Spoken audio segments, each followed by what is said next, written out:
Lord Yatharthavadi TV ఛానల్కి స్వాగతం.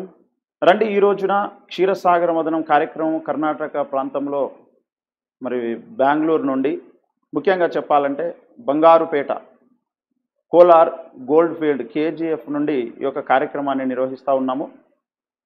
మరి దైవజనులు ఎక్కడున్నా అందరి యొక్క సందేహాలు నివృత్తి చేయడం కొరకు వారి యొక్క విలువైన సమయాన్ని దయచేస్తూ కొన్ని వేల లక్షల మందికి ఉన్నటువంటి సేవకులకు, సువార్థికులకు, విశ్వాసులకు సందేహ నివృత్తి చేస్తూ వారు ఆత్మీయ అభివృద్ధిలో ముందుకు నడిపిస్తూ ఉన్నారు. అందరిని బట్టి కృతజ్ఞతలు తెలియజేస్తూ ఉన్నాను. ముందుగా ఈరోజు కూడా మనందరి సందేహాలు నివృత్తి చేయడానికి ఈ తరంలో లక్షల మంది చేత ఈ తరం అపోస్తలుడు, ప్రవక్త, ఈ తరంలో దేవుని నోరు, సార్వత్రిక సంఘ సంస్కర్తగా పిలువబడుతున్నటువంటి మరి మన సుపరిచితులు, దైవజనులు, అపోస్తలులు అద్దంకి రంజిత్ ఓఫిర్ గారు సార్కి హృదయపూర్వకంగా స్వాగతాన్ని తెలియజేస్తున్నాను.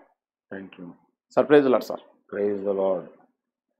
మరి ముఖ్యంగా ఈరోజు ఒక ముఖ్య ప్రకటన ఏమిటి అంటే, యాకోబు అన్న దేవరు, యాకోబు దేవుడు అని మరి అపోస్తలుడు, ప్రవక్త అద్దంకి రంజిత్ ఓఫిరయ్య గారి చేత రచింపబడినటువంటి తెలుగు గ్రంథం అనువదించబడి ఈరోజు ఇక్కడ కేజీఎఫ్లో ఈ పాస్టర్స్ సదస్సులో ఇది ఈరోజు రిలీజ్ అయ్యింది. కన్నడలో ఈ యొక్క బుక్ అవైలబుల్గా ఉంది. దీని కొరకు ప్రతి ఒక్కరు కూడా దైవజనులు, సువార్థికులు, విశ్వాసులు తప్పకుండా ఇది చదవాలి. పిల్లలు ఇంకా పుట్టక మునిపే దేవుడు మరి యాకోబును ప్రేమించాడు, ఏశావును ద్వేషించాడు. దానికి గల కారణం ఏంటి? అన్యాయస్తుడు కానీ దేవుడు ఏ విధంగా పుట్టక ముందు మరి తీర్పు తీరుస్తాడు, ఎందుకు, ఏంటి అనేటువంటి ఈ ప్రత్యక్షతను మరి దైవజనులు రచించారు. ఈ చిన్న పుస్తకం మీకు ఎంతో ఆశీర్వాదకరంగా ఉంటుంది గనుక తప్పక మీరు చదవాలని మనవి చేస్తూ ఉన్నాను. కర్ణాటక ప్రాంతంలో ఉన్నటువంటి వారందరూ కూడా దీన్ని తెలుసుకోండి. మరి దీని కొరకు ఓఫిర్ పబ్లికేషన్ సెంట్రల్ బ్రాంచ్ యొక్క కాంటాక్ట్ నెంబర్ని, అంతేకాకుండా కర్ణాటక ప్రాంతంలో ఉన్నటువంటి ఓఫిర్ పబ్లికేషన్స్ యొక్క నంబర్ని మీకు డిస్ప్లే చేయడం జరుగుతూ ఉంది. అంతేకాకుండా కామెంట్లో కూడా మీకు పిన్ చేయడం జరుగుతుంది. తప్పకుండా దీన్ని మీరు పొందుకొని దీవించబడాలని కోరుకుంటా ఉన్నాము. రండి, ఈరోజు కార్యక్రమంలోనికి ముందుకు కొనసాగుదాం. సార్, ముందుగా చెప్పండి సార్, మరి జరుగుతున్నటువంటి పరిణామాలు గత ఒక 2-3 వారాల నుంచి మీ మీద వచ్చినటువంటి లైంగిక వేధింపుల కేసు విషయంలో మరి ఈ రోజుతోనే దీనికి ఒక ముగింపు, ఎండ్ కార్డు పలకాలని నేను అయితే ఆశిస్తూ ఉన్నాను. మీరు ఆల్రెడీ సాక్ష్యాధారాలతో ఇదంతా ఒక ఫేక్ అని, ఇదొక ఆరోపణలని, కావాలని చేస్తున్నటువంటి విషయం అని నిరూపించిన తర్వాత కూడా ఆగకుండా మానకుండా మళ్ళీ కొన్ని వీడియోస్, కామెంట్స్ రావడాన్ని ఎలా చూడాలి, మీరు ఎలా చూస్తున్నారు? అది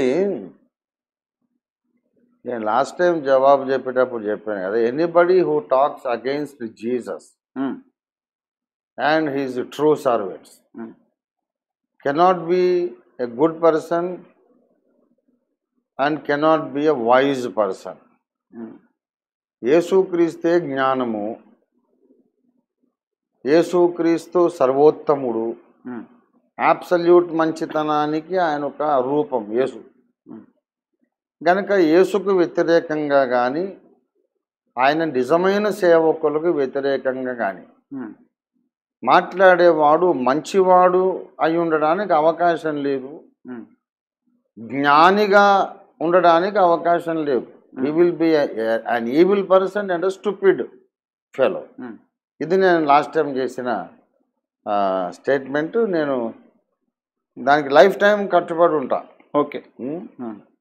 ఇప్పుడు స్వామి వివేకానంద యేసును కానీ క్రైస్తవ్యాన్ని కానీ దూషించలేదు, ఇంకా శ్లాఘించాడు, ప్రశంసించాడు, గణపరిచాడు. Is a good man and wise man.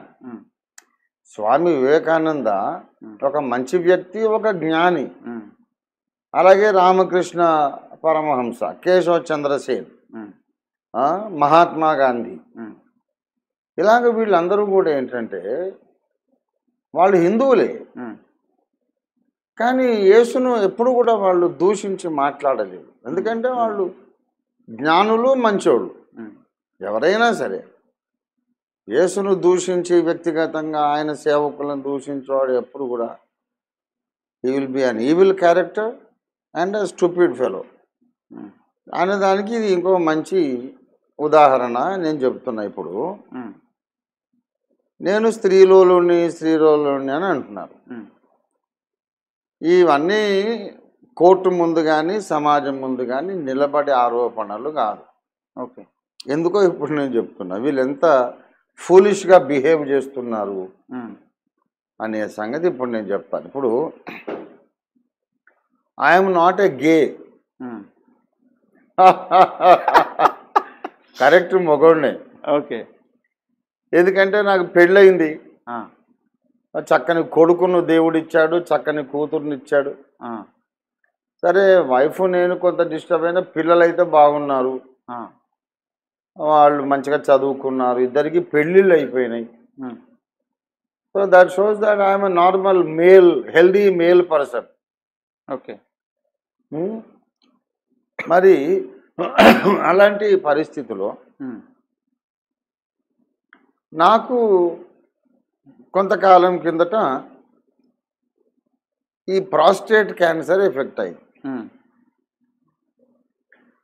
Effect అయిన తర్వాత నేను ఆరోగ్యంగా మంచిగా ఉన్న దినాలలోనే, ఆరోగ్యంగా ఒక నార్మల్ మేల్ పర్సన్గా ఉన్న దినాలలోనే ఇప్పుడు ఆరోపణలు చేస్తున్న ఈ స్త్రీ నా వెంటబడ్డది. ఈ విషయము అప్పుడు అబ్బులు గారు సాక్ష్యం ఇచ్చారు, నా కూతురు సాక్ష్యం ఇచ్చింది కృష్ణవేడమ్మ, తర్వాత ఎలీషా పాస్టర్ సాక్ష్యం ఇచ్చాడు. నన్నెవరు డిస్టర్బ్ చేయొద్దు బాబు, వాక్యం చెప్పి అలసిపోయి ఉన్నాను, నిద్రపోతాను నేను, ఫలానా టైం దాకా లేకపోదని లాడ్జ్ గదిలో పోయి నిద్రపోతే ఈమె వచ్చి అప్పాను అర్జెంటుగా నేను చూడాలి, ఇప్పుడు నేను గదిలోకి వెళ్ళాలి, తలుపు తీయండి అనండి అని అంటే, వద్దమ్మా ఆయన డిస్టర్బ్ చేయొద్దు, ఎవరు రానివద్దని చెప్పాడు. లేదు నువ్వు వెళ్ళాలి అని అప్పులు గారిని విసిగిస్తే ఆయన కసిరి ఇంకెక్కువ మాట్లాడితే చీపురు కట్ట తీసుకోవాల్సి వస్తుంది అని చెప్పి బెదిరించాడు. సరే ఆ తర్వాత కూడా నేను ఆమె మెసేజెస్కు రిప్లై ఇవ్వకుండా, పట్టించుకోకుండా, ఆమె సజెషన్స్కు, ఆమె ప్రపోజల్స్కు ఒప్పుకోకుండా ఉన్నందుకు అప్ప నాతో మాట్లాడడం లేదు, నేను ఇంకా ఇక్కడ ఉండను, హైదరాబాద్ వెళ్ళిపోతాను అని ఎలీషాకు చెప్పింది. చెప్పి వచ్చిందని ఎలీషా మొన్న సాక్ష్యం చెప్పాడు. సరే ఇక్కడికి వచ్చిన తర్వాత మరి దగ్గరలో ఉంటే నేను ఊరికి ఇంటికి పోయి చేస్తానేమో అని అనుకున్నదో ఏమో, ఒక్కసారి కూడా వాళ్ళ ఇంటికి నేను పోలేదు. కనీసం విశ్వాసుల ఇంటి దర్శించినట్టు అట్లా కూడా నేను వెళ్ళలేదు. ఆమె ఎక్కడ ఉంటుందో కూడా నాకు తెలియదు. ఇక ఇప్పుడు ఈ వీళ్ళు మతోన్మాద బ్యాచ్, ఆమె కొడుకు, ఆమె కూతురు అల్లుడు వాళ్ళ మధ్యలో ఆమె వచ్చి పడుకుంటే వద్దమ్మా ఇది తప్పని చెప్పినందుకు నా మీద పగ పెట్టుకొని నన్నే తప్పంటావా అని మూర్ఖంగా ఆలోచించి నా మీద పగ పెట్టుకొని నా శత్రువులతో పోయి కలిసింది. అదంతా అయింది. వాళ్ళేమో ఈమె దొరికింది కదా, ఈమెను వాడుకుందాము నాకు విరోధంగా అని అనుకున్నారు. ఈ అంతా జరుగుతుండగా దేవుడు ఎంత అద్భుతకరుడో చూడండి. దేవుని ప్లానింగ్, దేవుని టైమింగ్ ఎంత అద్భుతం అంటే, నీకు విరోధముగా రూపించబడిన ఏ ఆయుధము వర్ధిల్లదు అని బైబిల్లో వాగ్దానం ఉంది. ఇప్పుడు నాకు విరోధంగా మతోన్మాదులు రూపించిన ఆయుధము ఈమె. అవును. ఎంత స్టూపిడ్స్ వీళ్ళంటే, ఈ లోపల ఈమెను తయారు చేసి ఇట్లా చెప్పు అట్లా చెప్పని అంతా తయారు చేసే లోపల నాకు ప్రాస్టేట్ క్యాన్సర్ కాబట్టి ప్రాస్టేట్ గ్లాండ్ను ట్రిమ్ చేసి తీసేశారు. ప్రాస్టేట్ గ్లాండ్ అంటే డిక్షనరీలో మీరు చూస్తే దాని పేరు వీర్య గ్రంథి. వీర్యము ఉత్పత్తి అయ్యే గ్రంథి. దానికి వచ్చింది నాకు క్యాన్సర్ కనుక దాన్ని కట్ చేసి ట్రిమ్ చేశారు. అంటే ఇప్పుడు నాకు వీర్యం ఉత్పత్తి కాదు, అంటే కామ వాంఛ అనేది నాకు అసలు ఉండదు, ఆడవాళ్ళ మీద కోరిక అనేది ఉండకుండా అయిపోయింది. ఒకవేళ సైంటిఫిక్గా మాట్లాడితే వీర్యం అనేది ఉత్పత్తి అవుతే అది బయటికి వెళ్ళిపోవాలి అనే ఆత్రమే కామాతురత, రిలీజ్, ఆ టెన్షన్ నుంచి రిలీజ్ కావాలనేదే కామవాంఛ. ఇప్పుడు వీర్య గ్రంథినే తొలగించినప్పుడు నేను ఆమెను రా నాతో పడుకో, రా నాతో పడుకో అని ఎట్లా పిలుస్తాను? ఉమ్, ఇప్పుడు ఫ్రెష్గా కొత్తగా ఇంకొక పోలీస్ స్టేషన్లో నా మీద కేసు పెట్టారు. ఓకే. ఏంటంటే ఆమె అల్లుడు ఉమ్, రా డాడీ దగ్గర మాట్లాడదాం, డాడీ దగ్గర మాట్లాడదాం అంటే వాళ్ళ ఆ పెళ్లి విషయం సెట్ అయింది. పెళ్లి నేనే చేసా కనుక మాట్లాడదామని పిలిచాడు. ఉమ్, దాన్ని ఈమె ఈ మతోన్మాద కుక్కలు ఉన్నారు కదా, వీళ్ళు ఆమెను ప్రేరేపించి మా డాడీ దగ్గర పడుకోవటానికి రమ్మని పిలిచాడు అని నా మీద కేసు పెట్టారు. ఉమ్, అయితే పడుకోవడానికి రమ్మని ఎప్పుడు పిలిచాడు? ఉమ్, నాకు ప్రాస్టేట్ గ్లాండ్ ఎప్పుడు తీసేశారు? ఉమ్, ప్రాస్టేట్ గ్లాండ్ తీసేసిన తర్వాత ఆమె అల్లుడికి చెప్పి మీ అత్తని తెచ్చి నా దగ్గర పడుకోబెట్టని ఎట్లా అంటాను? ఉమ్. ఇంత ఘోరంగా మాట్లాడేస్తున్నారు. అంటే తెలివి లేదు అసలు. ఇది నిలబడే ఆరోపణ కాదు. ఉమ్, ఆ? ఇప్పుడు ఆడోళ్ళకు గర్భసంచి క్యాన్సర్ వస్తే గర్భసంచి తీసేస్తారు, ఉమ్, హిస్టరెక్టమీ ఆపరేషన్. ఆ తర్వాత వాళ్ళ గర్భం రాదు కదా. ఉమ్. అట్లాగే ఇది కూడా మగవాళ్ళకు దానికి సంబంధించినటువంటి గ్రంథి తీసేశారు. ఇప్పుడు ఈ సంఘటన జరిగి ఎన్ని సంవత్సరాలు అయింది? ఇప్పుడు ఆపరేషన్ జరిగి ఎన్ని సంవత్సరాలు? ఆపరేషన్ జరిగే 3 సంవత్సరాలు అయిపోయింది. ఆ, ఈమె నా వెంటబడబట్టి 6 సంవత్సరాలు అవుతుంది. అంటే అంతకు ముందు ఏమైనా ఈ సంభాషణ జరిగిందా మరి మీకు ఆపరేషన్ జరగక ముందు? నేను ఆమెను కసిరి కోపడ్డప్పుడు అప్పుడు ఆపరేషన్ జరగలేదు. ఓకే. నువ్వు నాతో మాట్లాడొద్దు, నాతో మెసేజ్ పెట్టొద్దు అని కసిరినప్పుడు నాకు ఆపరేషన్ జరగల. మరి అప్పుడు ఏమైనా మీరు అన్నట్టుగా వాళ్ళ దగ్గర రుజువులు ఏమన్నా ఏవి ఉంటే తీసుకురమ్మని చెప్తున్నాం కదా. ఓకే. మరి ఇంత సంభాషణ జరుగుతున్నప్పుడు సార్, అంటే కింద కొందరు కామెంట్ చేస్తున్నారు ఏమంటే, వీళ్ళిద్దరు మాట్లాడుకుంటేనే కదా ఒక మెసేజ్ అనేది ఫార్వర్డ్ అయితే, లేదా ఒకరికొకరు మెసేజ్ పంపించుకుంటేనే కదా చాటింగ్ అనేది జరుగుతుంది. మరి ఇలా ఇష్టం లేనప్పుడు అలా ఆమె కామెంట్స్ పెట్టినప్పుడు ఓఫీర్ గారు దాన్ని బ్లాక్ చేయొచ్చు కదా అని పెడుతున్నారు. ఇప్పుడు నన్ను విమర్శించే ప్రతి ఒక్కరు కూడా ఫూలిష్గానే మాట్లాడతాను అనేది ఇది ఇంకో నిరూపణ. మా అమ్మాయి కృష్ణవేణమ్మ లాస్ట్ ఎపిసోడ్ ఏం చెప్పింది? నేను నాన్న ఫోన్ చూశాను, ఆమె నుంచి రోజు 100 మెసేజ్లు వస్తుంటే ఒక్క మెసేజ్ కూడా నాన్న నుంచి రిప్లై లేదు, నేను చూశానని చెప్పింది. మరిగా చాటింగ్ చేసుకోవడం అంటే అర్థం ఏంటి? వన్ సైడెడ్గా వస్తేనే చాటింగ్ చేయడం. మరి నేను రిప్లై లేదు అనే సంగతి ఆమెనే చెప్తుంది. డాడీ నాతో మాట్లాడడం లేదన్నాడని ఎలీషా చెప్పాడు. అప్ప నాతో మాట్లాడడం లేదు, నేను ఇక్కడ ఉండను అని చెప్పి. ఇప్పుడు ఎందుకు మాట్లాడడం లేదు, నేను ఇక్కడ ఉండనని ఎందుకన్నది నేను ఆమె నంబర్ బ్లాక్ చేసినందుకే. ఓకే. అంటే ఆల్రెడీ బ్లాక్ చేశారు. చేసినందుకే మరి మాట్లాడతలేడని వచ్చింది కదా హైదరాబాద్కు. ఓకే. అంటే మీరు సేవా పరిచర్యలు లాడ్జ్లో రెస్ట్ తీసుకుంటున్నప్పుడు కూడా నేను వెళ్ళి డైరెక్ట్గా కలవాలన్నది అందుకేనా? అంటే నంబర్ బ్లాక్ చేసినందుకేనా? ఇప్పుడు అది అంతకంటే ముందు.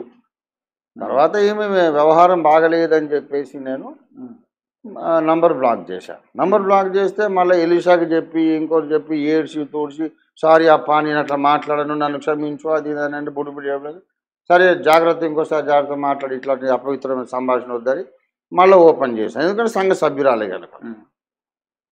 కొన్నాళ్ళు మర్యాద కూడా మళ్ళీ ఇట్లా మాట్లాడుతుంది. అయితే అప్పుడు నాకు డౌట్ వచ్చింది. నేను నా నుంచి నేను ఏం పెట్టకుండా జాగ్రత్తగా ఉన్నా. నాకు ఒక డౌట్ వచ్చింది, ఈమె ఇంత ఎందుకు వెంటబడుతుంది? నన్ను గురించి నా అభిప్రాయం ఏంటంటే, నేను పెద్ద అందగాడిని కాదు. ఓకే. ఎందుకంటే 6 అడుగుల ఎత్తులేను, 5'4" నా హైటు, నా ఫేస్ కానీ నా వ్యవహారం కానీ అంత అందగాడిని అయితే నేను కాదని నాకు బాగా తెలుసు, యథార్థంగా చెప్తున్నా. మరి ఎవరైనా కొంచెం అటువంటి బలహీనత ఉన్న ఆడవాళ్ళు వెంటపడాలంటే సమాజంలో అందగాళ్ళు వెంటపడతారు, కానీ నాలాంటి వాడు వెంట ఎందుకు పడతారు? ఈమె నేను కసిరి కొడుతున్నా చీ కొడుతున్నా వెంటపడుతుందంటే ఈమె మతోన్మాదులు క్రీస్తు విరోధులు తయారు చేసి పంపిన ఒక అస్త్రమా ఏంటని నాకు డౌట్ వచ్చింది. ఓకే. డౌట్ వచ్చి నేనేమి పెట్టకుండా ఆమె ఎంతవరకు దారి తీస్తుందో చూశాను నేను. ఓకే. చూసి మరీ టూ మచ్ అయిపోతుంటే అప్పుడు బ్లాక్ చేశాను. బ్లాక్ చేస్తేనే హైదరాబాద్కి వచ్చి పడ్డది. వచ్చి కూడా 4 సంవత్సరాలు అవుతుంది. Okay sir. ఇప్పుడు ఈ సందర్భంలో మీరు ఒక్క మెసేజ్ అయితే పెట్టారు కదా, అంటే చాలా సార్లు పెట్టలేదు. ఒకసారి అయితే ఆమె ఐ లవ్ యూ పాప, ఐ లవ్ యూ పాప అంటే సేమ్ టు యూ లేదా ఐ లవ్ యూ అని ఒక్క మెసేజ్ పెట్టినా అని మీరే చెప్పారు. ఎందుకంటే నేను డాడీ అంటుంది కదా ఆమె. అది ఏ సందర్భంలో పెట్టాల్సి వచ్చింది మీరు? ఏముంది, ఆమె ఇప్పుడు ఇంతకుముందు ఆమె శాంతి చెప్పింది చూడు, నన్ను సత్యంలోకి నడిపించింది ఈమెనే అని. ఆమె ఏం చెప్తుందంటే మీ గ్రంథాలు చదివాను, అద్భుతమైన ప్రత్యక్షతలు అని అందరికీ కూడా చెప్పి చాలా మందిని మన ఫెలోషిప్లోకి ఈమె తెచ్చింది. ఓకే. ఆ సందర్భంగా మీ దేవుని నోరు అప్ప, మీ ద్వారా దేవుడు నాతో మాట్లాడుతున్నాడు, మీరు లేకుంటే మేము ఏమైపోదామో, చీకట్లో ఉందాము అని అటువంటి డైలాగులు కొట్టినప్పుడు ఐ రియలీ లవ్ యూ పాప, you are God's blessing for me అంటే I too love you beti అని పెట్టినాం. అంటే ఇది బిగినింగ్లో ఉన్నటువంటి చాటింగ్. ఏది తర్వాత మధ్యలో కూడా మారు మనసు పొందితే మళ్ళీ తిరగబడతా ఉంటుంది ఆమె. ఓహో అట్లా అది. ఓకే. అంతేగాని I want you, I need you, నేను అనుభవించాలి. ఇప్పుడు ఒక మాట, ఆడవాళ్ళని నేను అవమానించే విధంగా నేను మాట్లాడాను, అది నా సంస్కారం కాదు. కానీ 2 సంగతులు అంట. నేను ఆడవాళ్ళ న్యూడ్ పిక్చర్స్ అడిగినానన్న ప్రతి ఒక్కడు తలకాయలో గుజ్జు లేని 1 నంబర్ స్టూపిడ్ వాడు, ఎనీబడి. ఎందుకంటే ఇవాళ ఎవ్రీబడి నోస్, ఏది చూడాలనుకున్నా ఇంటర్నెట్లో భయంకరంగా పోర్నోగ్రాఫిక్ వీడియోస్, పిక్చర్స్ ఇంటర్నెట్ నిండా ఉన్నాయి. నేను విశ్వచరిత్ర రాసిన మేధావిని, నా బుక్ నేనే టైప్ చేసుకొని కొట్టుకున్న మేధావిని. నేను ఏది చూడాలనుకున్నా ఫ్రీగా నాకు అందుబాటులో ఉన్నప్పుడు ఈమెను ఎందుకు వెంటబడతా? పెద్ద భూలోక రంభన ఈమె. అమ్మమ్మ వయసు ముసల్ది, కూతురు పెళ్ళే అమ్మమ్మ వయసు అయితే ఆమె ముసల్దాని అంటే ఎందుకు పెడతా? When everything is available in the internet. ఏమన్నా అర్థం ఉందా? నువ్వు నాకు అన్నం పెట్టినావు ప్లేట్లో, అది తినకుండా ఇల్లు తిరిగి బిచ్చమెత్తి అన్నం అడుక్కుంటే వాడు స్టూపిడే కదా. నేను అటువంటి ఉన్నాను. నేను నాకు ఆ బలహీనత లేదు. ఉన్నా సరే ఎవడు నన్ను ఏమనడానికి వీలు లేకుండా ఫ్రీగా నాకు అవైలబుల్గా ఎక్కడ పడితే అక్కడ ఉన్నప్పుడు ఏమెందుకు వెంటబడతాను నేను? అవును, అర్థం లేదు ఆరోపణ. ఈ రేట్ చేస్తున్నటువంటి ఆలోచించాలి, విషయం ఆలోచించాల. వాళ్ళకి తెలుసు ఇదంతా అబద్ధం అనే సంగతి వాళ్ళకే తెలుసు. అయితే హైందవ క్రైస్తవం విషయంలో వాళ్ళు నాతో వాదించి గెలవలేకపోయినందుకు ఆ పగ తీర్చుకోవాలని ఈ పనికి మాలిన వ్యవహారం ఉపయోగించి ఇంకెట్లా కూడా వాళ్ళు పగ తీర్చుకోలేరు, నాతో వాదం గెలవలేరు. వేదాల్లో ఉన్నటువంటి దేవునికి యేసు పోలికలు లేవు, యేసుకు వేదాల్లో ఉన్నటువంటి వర్ణన అన్వయించకూడదని వాళ్ళు నిరూపించలేరు. కాబట్టి ఎలాగ నన్ను శిక్షించి బాధ పెట్టి పగ తీర్చుకోవాలి ఎట్లా అంటే ఇటువంటి పనికి మాలిన ఆరోపణలు చేయాలి. ఓకే, కనుక నాకు అట్లాంటిది చూడాలి అనే ఆశ నాకు లేదు. ఒకవేళ ఉన్నా సరే ఇంకో 3వ కంటోనికి తెలియకుండా గుట్టుగా చూసే అవకాశం ఉన్నప్పుడు ఏమెందుకు వెంటబడితే? అందులో ఇంకా గొప్ప భూలోక రంభన అందరికంటే ఇంటర్నెట్లో కంటే అందంగా ఉండదా? నేను వెంటబడితే ఆమె క్షమించు పాప, క్షమించు అప్ప అని చెప్పి ఎందుకు బతిమాలింది? తప్ప ఆమెలో ఉన్నందుకు కదా, నేను గద్దించినందుకు క్షమించాలి, నీ కోపాన్ని భరించలేనని అన్నారు. కాబట్టి ఫస్ట్ థింగ్, మీరు ఇట్లా పిక్చర్లు ఎక్స్చేంజ్ చేసుకోవడం ఏంటి అన్నాడు ఎవడో ఒకడు విధవ. ఎక్స్చేంజ్ ఏమైంది? నేను పంపాను ఏమన్నా? ఆమెనే పంపుతున్నది. అది నాకే కాదు, ఇతర సేవకులు కూడా పంపింది. వాళ్ళు ఇంతటితో నోరు మూసుకొని ఉంటే వాళ్ళకి మంచిది. లేకుంటే ఎవరెవరికి పంపిందో ఏమేమి పంపిందో మొత్తం చెప్పాల్సి వస్తుంది. ఓకే, ఇంకా ఆమెకే ఇంకా సిగ్గుపోతుంది. ఓకే, కాదు సార్, ఇప్పుడు ఇంత మీ మీద ప్రాపగండా చేసి యూట్యూబ్లో సోషల్ మీడియాలో దాదాపు అందరికి ప్రాపగండా చేసిన తర్వాత ఇంకెందుకు దాచాలి ఆమెను? ఎవరు ఆమెనా? అది నాకు ఆ వీక్నెస్ ఏంటంటే ఆడజాతి అంటే ఇప్పటికీ నా హృదయంలో ఎప్పుడు ఒక పాదాభివందనం ఉంటుంది అయ్యా. అది మా అమ్మ మహాతల్లి ఆమె నా మీద వేసినటువంటి ఇంపాక్ట్ అది.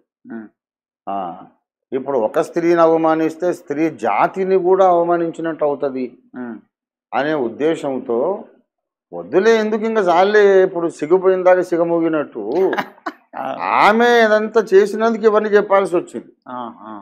లేకుంటే మౌనంగా ఉంటే నేను ఎందుకు చెప్తా? ఎప్పుడు చెప్పలేదు కదా. కాబట్టి ఫస్ట్ థింగ్ ఈజ్ మేము చాటింగ్లు చేసుకున్నామని అనే మాట తప్పు నా నుంచి ఏం లేదు. ఓకే.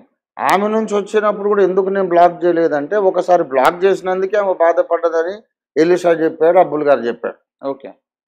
ఇంకో సంగతి ఏంటంటే, మరి మళ్ళీ ఎందుకు ఓపెన్ చేసినామంటే, అన్బ్లాక్ ఎందుకు చేసి ఎందుకు అనంటే వేరే దగ్గర నుంచి వేరే ఫోన్ నుంచి మాట్లాడి బతిమాలింది. అప్పుడు నాకు డౌట్ వచ్చింది, ఓకే, ఈమె ఒకవేళ మతోన్మాదులు నా మీద ప్రయోగిస్తున్న అస్త్రమా, చూద్దాం ఎక్కడికి దారి తీస్తుందో అని నేను నా వైపు నుంచి పోకుండా జాగ్రత్తగా ఉండి చూశాను. ఒకవేళ నా అనుమానం నిజమని ఇప్పుడు తేలుతుంది. ఓకే. ఓకే. ఈమె ఈ ప్లాన్తోనే మొదటి నుంచి వెంటపడ్డదేమో. అవును, అవును. ఇప్పుడు నమ్మాల్సి వస్తుంది. ఓకే. ఎందుకంటే ఇప్పుడు మిమ్ములను ఇట్లాంటి తప్పు చేసిన వారుగా రుజువు చేయడం అనేది కాకుండా యేసే దేవుడు కాదని కూడా అంటుంది కూడా కదా ఆమె.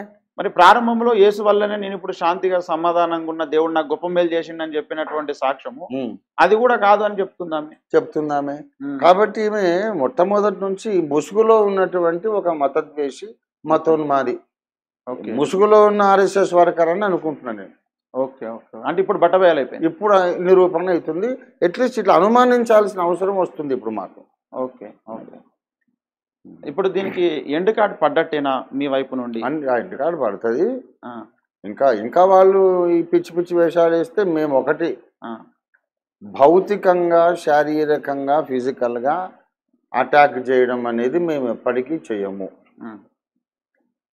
నేను ఎన్నోసార్లు చెప్పాను, మళ్ళీ చెప్తున్నా, రాజ్యాంగబద్ధమైన పరిష్కారాలు ఉన్నప్పుడు రాజ్యాంగేతర పద్ధతులు మనం అవలంబించొద్దని బాబాసాహెబ్ అంబేద్కర్ చెప్పారు.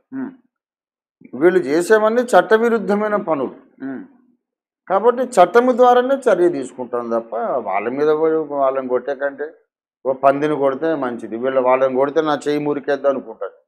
నాకు 5 లక్షల మంది శిష్యులు ఉన్నారు, వాళ్ళు ఏం చేస్తారో నాకు తెలియదు. ఇప్పుడు ఒక మాట, అని మీరు ఆడుకుంటున్నారు వీడియో. నన్ను నాన్నగారు అని అభిమానించేటోళ్ళు, నేను వాళ్లకు చదివించి పెళ్ళిళ్ళు చేసి వాళ్ళకు లైఫ్ ఇచ్చి ఉద్యోగాలు పెట్టించి బిజినెస్ పెట్టించి వాళ్ళు అప్పులుంటే తీర్చి సార్ వాళ్ళకు ఒక లైఫ్ ఇచ్చాను. వాళ్ళకు నేను దేవుడు తర్వాత భూమి మీద మాకు చిన్న దేవుడు అన్నంత అభిమానం ఉన్నది సార్.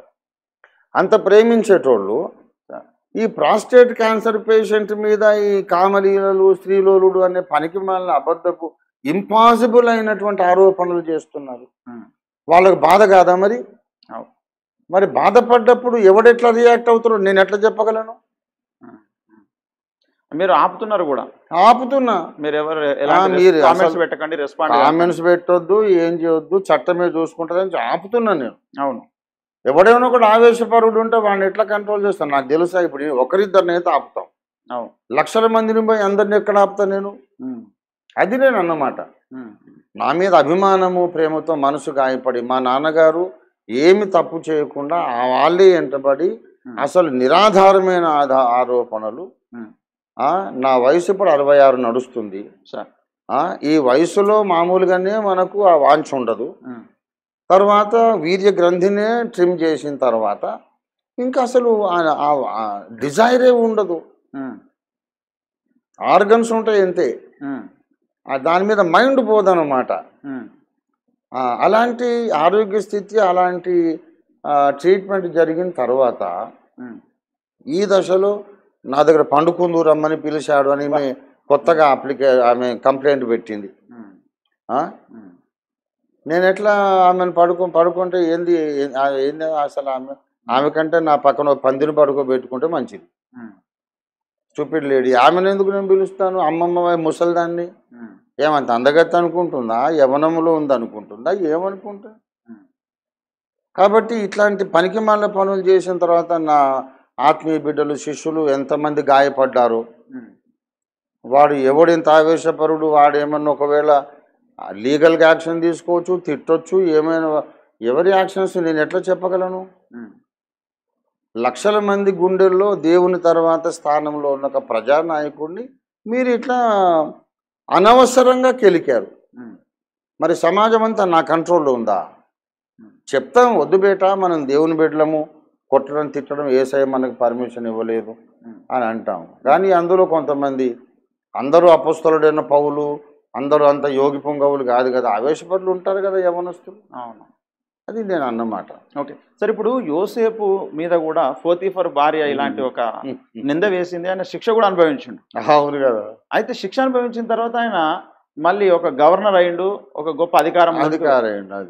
ఇప్పుడు ఈ సమయములో మీ మీద ఇలాంటి నిందలు రావడం ఈ వయస్సులో, దీన్ని మీరు ఓపెన్ గా మాట్లాడేస్తున్నారు. మీరు ఫోన్లే అని అంటే సైలెంట్ ఊరుకోకుండా, అంటే ఇది మీరు పట్టించుకోవాల్సినటువంటి అవసరం లేదు, ఎందుకంటే అది ఎప్పటికీ రుజువు కాదు, అర్థమైపోయింది. అంటే చాలా మంది కింద కామెంట్ చేస్తున్నారు ఏంటంటే, ఓఫీర్ గారు ఆయన ముఖములో కావచ్చు, ఆయన మాటలో కావచ్చు ఏమాత్రం అస్పష్టత లేదు, ఆయన ముఖంలో ఒకవేళ తప్పు చేసిన వాడే అయితే ఆయన ముఖం అలా ఉండదు కదా అని కామెంట్ చేస్తారు. వాళ్ళేమో ఆమె ముఖం బ్లర్ చేసి పెడతారు. నాకు వ్యతిరేకంగా ఇప్పుడు మాట్లాడినా ఫేస్ బ్లర్ చేసి పెడతారు, నేనేమో బాజాప్తుగా మాట్లాడతాను. That shows who is honest. చాలా మంది అంటే చూస్తూ ఉన్నారు, యథార్థవంతులు ఆలోచిస్తూ ఉన్నారు. ఓకే సార్, ఇప్పుడు ఇలా ఒకటి కాకపోతే ఒకటి, అంటే ఈ వీడియో ఈమె రాకముందు, అంటే ఈమెను ఎప్పటి నుంచి ప్రయోగిస్తున్నారో ఏమో దేవునికి తెలుసు, ఇప్పుడు పట్టబయలైంది. అవును. అయితే ఇంతకంటే ముందు ఇంకెంతమందిని తయారు చేసిండ్రో, ఎన్ని విధాల కుట్రలు పన్నిండ్రో, ఇదంతా కారణం ఏంటి? ఎంతో మంది పాస్టర్లు ఉండగా ఓఫీర్ గారి మీదనే ఇలాంటి ఒక దాడులు ఎందుకు జరుగుతున్నాయి? హైందవ క్రైస్తవం గ్రంథము నేను రాయడం, ఆ విషయంలో వీళ్ళు నన్ను ఏదో అవమానించాలని ప్లాన్ వేసి కోట్లు ఖర్చు పెట్టి TV5 స్టూడియోలో కూర్చోబెడితే వాళ్ళు అనుకున్నది నెరవేరలేదు. ఓకే, అంటే TV5లోనే మిమ్మల్ని అందరి ముందు అవమానించాలని అంత పెద్ద లైవ్ ప్రోగ్రామ్ పెడితే అది వాళ్ళకి చేత కాలేదు, అది వాళ్ళ మీదనే పడ్డది. చిన్నజీర స్వామి గారే వాళ్ళకి చెప్పాడు, ఆయన సామాన్యుడు కాదురా బాబు, జాగ్రత్త, ఆయనతో ఎలా డీల్ చేస్తారు, మనందరినీ శుభ్రంగా ఇరికించేశాడు, ఇప్పుడు మనం ఆయనతో గెలవడం కష్టం అని చెప్పి చిన్నజీర స్వామి గారే వాళ్ళకే చెప్పాడు స్టూడియోలో. తర్వాత చిన్నజీర స్వామి గారు ఎవరి మతం వాళ్ళే చెప్పుకోవాలి, ఎవరి మతం వాళ్ళు చెప్పుకోవాలి, ఇంకొకరి మత గ్రంథాలు ముట్టుకోకూడదు అని అంటే, మీరు స్వామి వివేకానందతోనే విభేదిస్తున్నారు. స్వామి బైబిల్ని గురించి, ఖురాన్ గురించి స్వామీజీ మాట్లాడారు, మీరు స్వామి వివేకానందతో విభేదిస్తున్నారు. With all due respects I disagree with you అని అంటే ఆయన ఏం మాట్లాడకుండా మౌనం దాల్చాడు. ఇంకోటి, ఈ వేదములలో ఉన్నటువంటి శబ్దం హి ప్రజాపతి, సత్యం హి ప్రజాపతి, అన్నం వై ప్రజాపతి, యజ్ఞ ప్రజాపతి, ఇలాగున ఉన్నటువంటి 39 విశేషణాలు, బిరుదులు యేసును గూర్చి బైబిల్లో కూడా చెప్పబడ్డాయి. దగ్గరి పోలికలు ఉన్నాయి అనే సంగతి నేను చెప్తున్నా.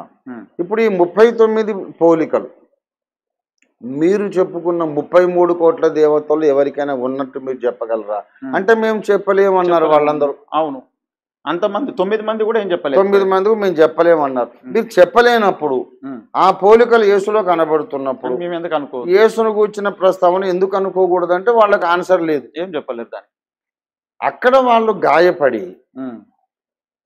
అరే ఇతను అవమానిద్దామని మనము ప్రయత్నం చేసి కోట్లు ఖర్చు పెడితే మనకి అవమానమైంది, మేము దవ్వుకున్న గొయ్యిలో మేమే పడ్డట్టు. మళ్ళీ ఆ చర్చకు రమ్మనంటే జడ్జీలు న్యాయమూర్తులు ఉండి మేము రాము ఇట్లాంటి వాటికి అని చెప్పి వాళ్ళు మానేశారు. ఇంకా ఎక్కడోళ్ళు అక్కడ గప్చుప్ అయిపోయారు. అలా ఓఫీర్ గారు ఓడిపోయారని ప్రచారం చేస్తారు కదా సార్. అంటారు, అట్లనే అంటారు వాళ్ళు. ఇప్పుడు ఓఫీర్ గారు ఓడిపోవడం ఏంది, మొన్న కల్వరి మన సతీష్ కుమార్ కల్వరి ఆ సంఘం ముందు మన ఆఫీస్ మేనేజర్ లక్ష్మణ్ మన బుక్ స్టాల్ పెట్టాడు. అందులో ఒక ఆయన వచ్చి హైందవ క్రైస్తవం బుక్ చూసి, బాబోయ్ ఈ మహానుభావుడి గ్రంథాలు ఇవి, ఈ రచయిత బుక్ స్టాల్ ఇది అని చెప్పి తీసుకొని కళ్ళకద్దుకొని, నేను ఒక గుడిలో అర్చకుణ్ణి పురోహితుండండి, నేను ఈ గ్రంథం చదివే యేసు ప్రభువుని తెలుసుకొని బాప్తిస్మ పొందాను, ఇప్పుడు ఈ కల్వరి చర్చకు వస్తున్నానని ఆయన బ్రాహ్మణుడట అర్చకుడట ఆయన చెప్పారు. అటువంటి వాళ్ళు 100 మందిని తీసుకొచ్చి చెప్పిస్తాను నేను. మరి ఓకే, ఒట్టి మాటలు కాదు, ఏ ఆలయంలో ఎక్కడ వీళ్ళ అర్చకులు ఎలాగే హైందవ క్రైస్తవం చదివి వాళ్ళు రక్షణ పొందారు అనేది, స్త్రీలు ఉన్నారు పురుషులు ఉన్నారు, చెప్పిస్తాం. మరి ఓఫీర్ గారు ఓడిపోయింది ఎక్కడ? నా గ్రంథము అనేక మందిని కన్విన్స్ చేయగలుగుతున్నప్పుడు నువ్వు విద్వేషపూరితంగా వాళ్ళ బ్యాచ్ ఎవరైతే ఉన్నారో మతోన్మాద బ్యాచ్ ఓడిపోయాడు, ఏం ఓడిపోయాడు? నా ప్రశ్నకు నువ్వు సమాధానం చెప్పలేదు, నేను ఓడిపోయాను, నువ్వు ఓడిపోయావా? ఇట్లాగే నాకు ప్రాస్టేట్ క్యాన్సర్ వచ్చినాక స్త్రీలోలుడు అని చెప్పినట్టు ఉంటుంది అనమాట. వీళ్ళన్నీ అబద్ధాలు అబద్ధాలు అబద్ధాలు. మన హిట్లర్ యొక్క ప్రచార కార్యదర్శి లాగా గోబెల్స్ లాగా అబద్ధాలే చెప్పు చెప్తానేపో వాళ్ళు నమ్మినా నమ్మకపోయినా వినకపోయినా అబద్ధాలు చెప్పు ఒకనాడికి నిజమైపోతుంది. ఒక అబద్ధం 1,000,000 సార్లు చెప్తే అది నిజమని నమ్ముతారు. అట్లాగా వీళ్ళు ఇప్పుడు ఆర్ఎస్ఎస్ వాళ్ళందరిది కూడా ఆ గోబెల్స్ తరహానే. ఓకే సరే, ఇప్పుడు ఆమె సరే ఓఫీర్ గారు అంటే కొంతమంది క్రైస్తవులకు నిజంగానే ఇష్టం లేదేమో సార్ ఈ మతోన్మాదుల్లాగా. ఆమె యేసుప్రభు దేవుడే కాదు, ప్రతి చర్చిలో ఇదే జరుగుతుంది, ప్రతి పాస్టర్ ఇట్లనే చేస్తాడని చెప్పిన వీడియోను కూడా కొంతమంది పాస్టర్లు షేర్ చేశారట. నేను చెప్తున్నా కదా, క్రైస్తవులు షేర్ చేశారట. దీన్ని లాస్ట్ టైం చెప్పా కదా, మరి మీరు వెంటనే ఎందుకు ఖండించలేదు అని అంటే, క్రైస్తవులలో కూడా ఎంతమంది స్టూపిడ్స్ ఉన్నారో బయటపడాలని నేను కొంచెం లేట్ చేశాను అన్నాను కదా. క్రైస్తవులందరూ కూడా ఏం పర్ఫెక్ట్ కాదు. వాళ్ళు కూడా సరైన న్యాయమైన ఆలోచన లేకుండా న్యాయమైన తీర్పు తీర్చకుండా ఉన్నోళ్ళు క్రైస్తవులు కూడా ఉన్నారు. సరైన తీర్పు తీర్చకుండా అన్యాయంగా మాట్లాడే పాస్టర్లు గీస్టర్లు బయటపడాలని నేను కొంచెం సైలెంట్గా ఉన్నాను. ఎందుకంటే ఎట్లాగేం చేసింది లేదు, నాకు వచ్చిన ఉప్పెన ఉపద్రవమేం లేదు. ఒక రోజు సైలెంట్గా ఉండి ఒక వారం సైలెంట్గా ఉంటే నాకు కొంపే మునిగిపోదు. కానీ మతాలతో సంబంధం లేకుండా అన్ని ధర్మాలలో న్యాయంగా ఆలోచించే వాళ్ళు ఎవరు, న్యాయ వ్యతిరేకంగా మాట్లాడే వాళ్ళు ఎవరు ఎక్స్పోజ్ అవుతారు. అందుకొరకు కొంచెం ఆగాను నేను. క్రైస్తవులు కూడా కొంతమంది ఎక్స్పోజ్ అయ్యారు. ఓకే సరే, ఇప్పుడు ఇంత ద్వేషము ఇదంతా కుట్రపూరితంగా చేయడానికి గల మూల కారణం మీరే హైందవ క్రైస్తవం గ్రంథం రాసినందువల్ల వాళ్ళు ఈ విధంగా చేస్తున్నారని చెప్పారు. సరే, ఇప్పుడు అందరూ యేసుప్రభు దేవుడు అని బైబిల్లో ఉన్నది చెప్పుకోకుండా మీరెందుకు సరే ఒక హైందవ క్రైస్తవం గ్రంథం రాసి ఇందులో ఇరుక్కొని ఇట్లా కొంతమంది చేత ఇలా అనిపించుకోవడం ఎందుకు? మీరు కూడా ఎత్తుకోకపోతే అయిపోతుంది కదా. ఎందుకంటే దానికి మంచి ప్రశ్న అడిగారు. దానికి లలిత్ కుమార్ కూడా ఒక థంబ్నెయిలే పెట్టి దాన్ని అప్లోడ్ చేశారు దీంట్లో యూట్యూబ్లో. మా వేదాలలో మా పురాణాలలో మీ దేవుణ్ణి ఎందుకు వెతుక్కుంటున్నారు అన్న, మీరు చూసారు లేదా? చూశాను సార్.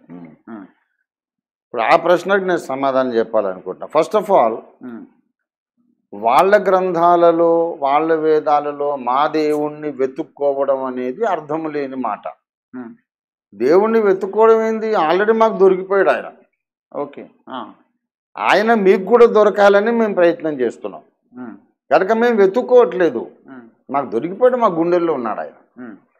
మరి ఆ గ్రంథాల ప్రస్తావన ఎందుకు? దాని మీద మీకు దృష్టి ఎందుకు? దాన్ని మీరు ఎందుకు ఉటంకించాలి, ఎత్తి చెప్పాలి, ఎందుకు రెఫర్ చేయాలా అని అంటే దానికి చాలా గొప్ప కారణం ఉంది.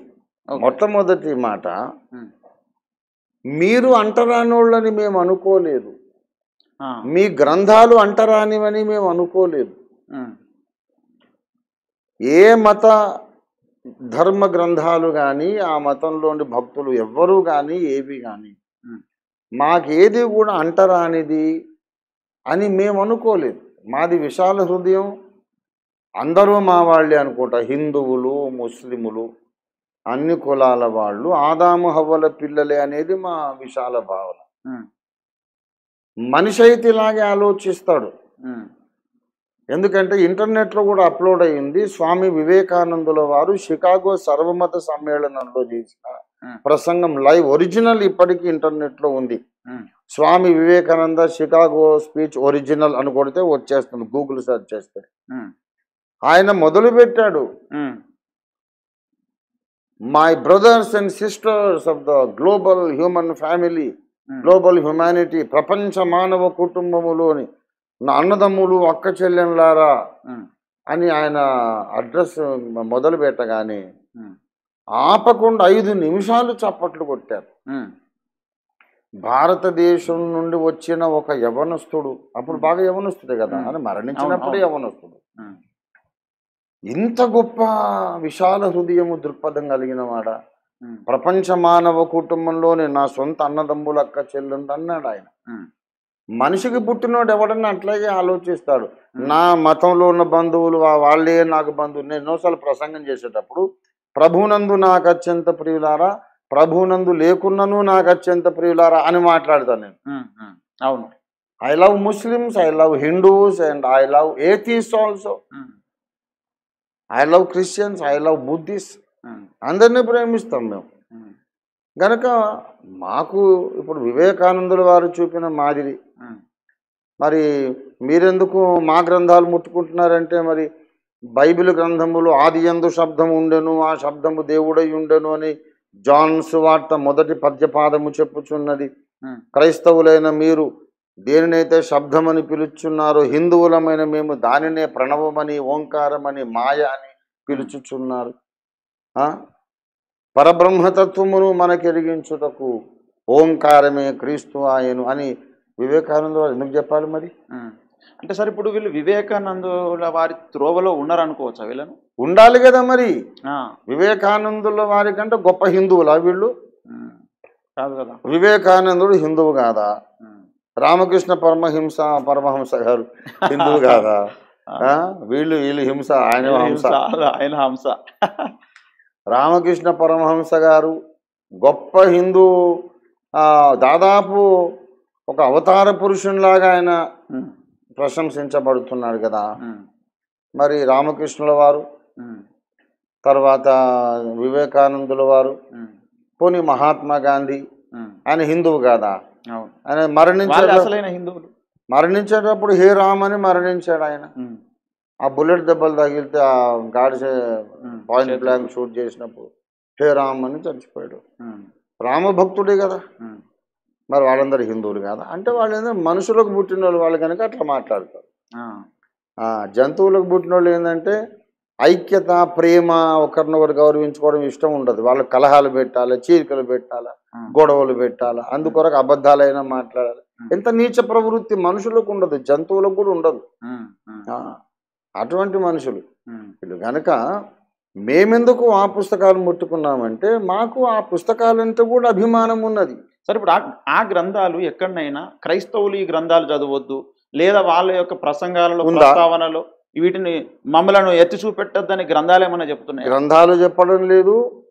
పోనీ ఆ గ్రంథాలు చదవద్దని బైబిల్ చెప్పలేదు, మమ్మల్ని చదవద్దని అవి చెప్పలేదు. అసలు వేదాలు హిందువుల కొరకే అని కూడా లేదు కదా. లేదు కదా. బైబిల్ ఒక క్రైస్తవుల కొరకే అని కాదు కదా. అందరికి మేము పంచిపెట్టు. ఇప్పుడు బైబిల్ అందరూ చదవండారా అని మేము చెప్తున్నాము. మరి మేము చదివితే మీకు ఎందుకు బాధ? కాబట్టి ఆ ప్రశ్నే అర్థం లేని ప్రశ్న. ఇంకోటి, నాకు గొప్ప కారణం ఉంది ఏంటంటే, బాలభక్తుడు భక్త ప్రహ్లాద ఆయన తన తండ్రి అయిన హిరణ్యకశిపునితో చెప్పిన మాట, పద్యం చాలా పాపులర్ పద్యం ఉన్నది కదా. ఇందుగలడందు సందేహము వలదు, చక్రి సర్వోపగతుండు, ఎందెందు వెదకిన అందందేగలడు, దానవాగ్రని వింటే అని బాలభక్తుడు చెప్పాడని చెప్తారు.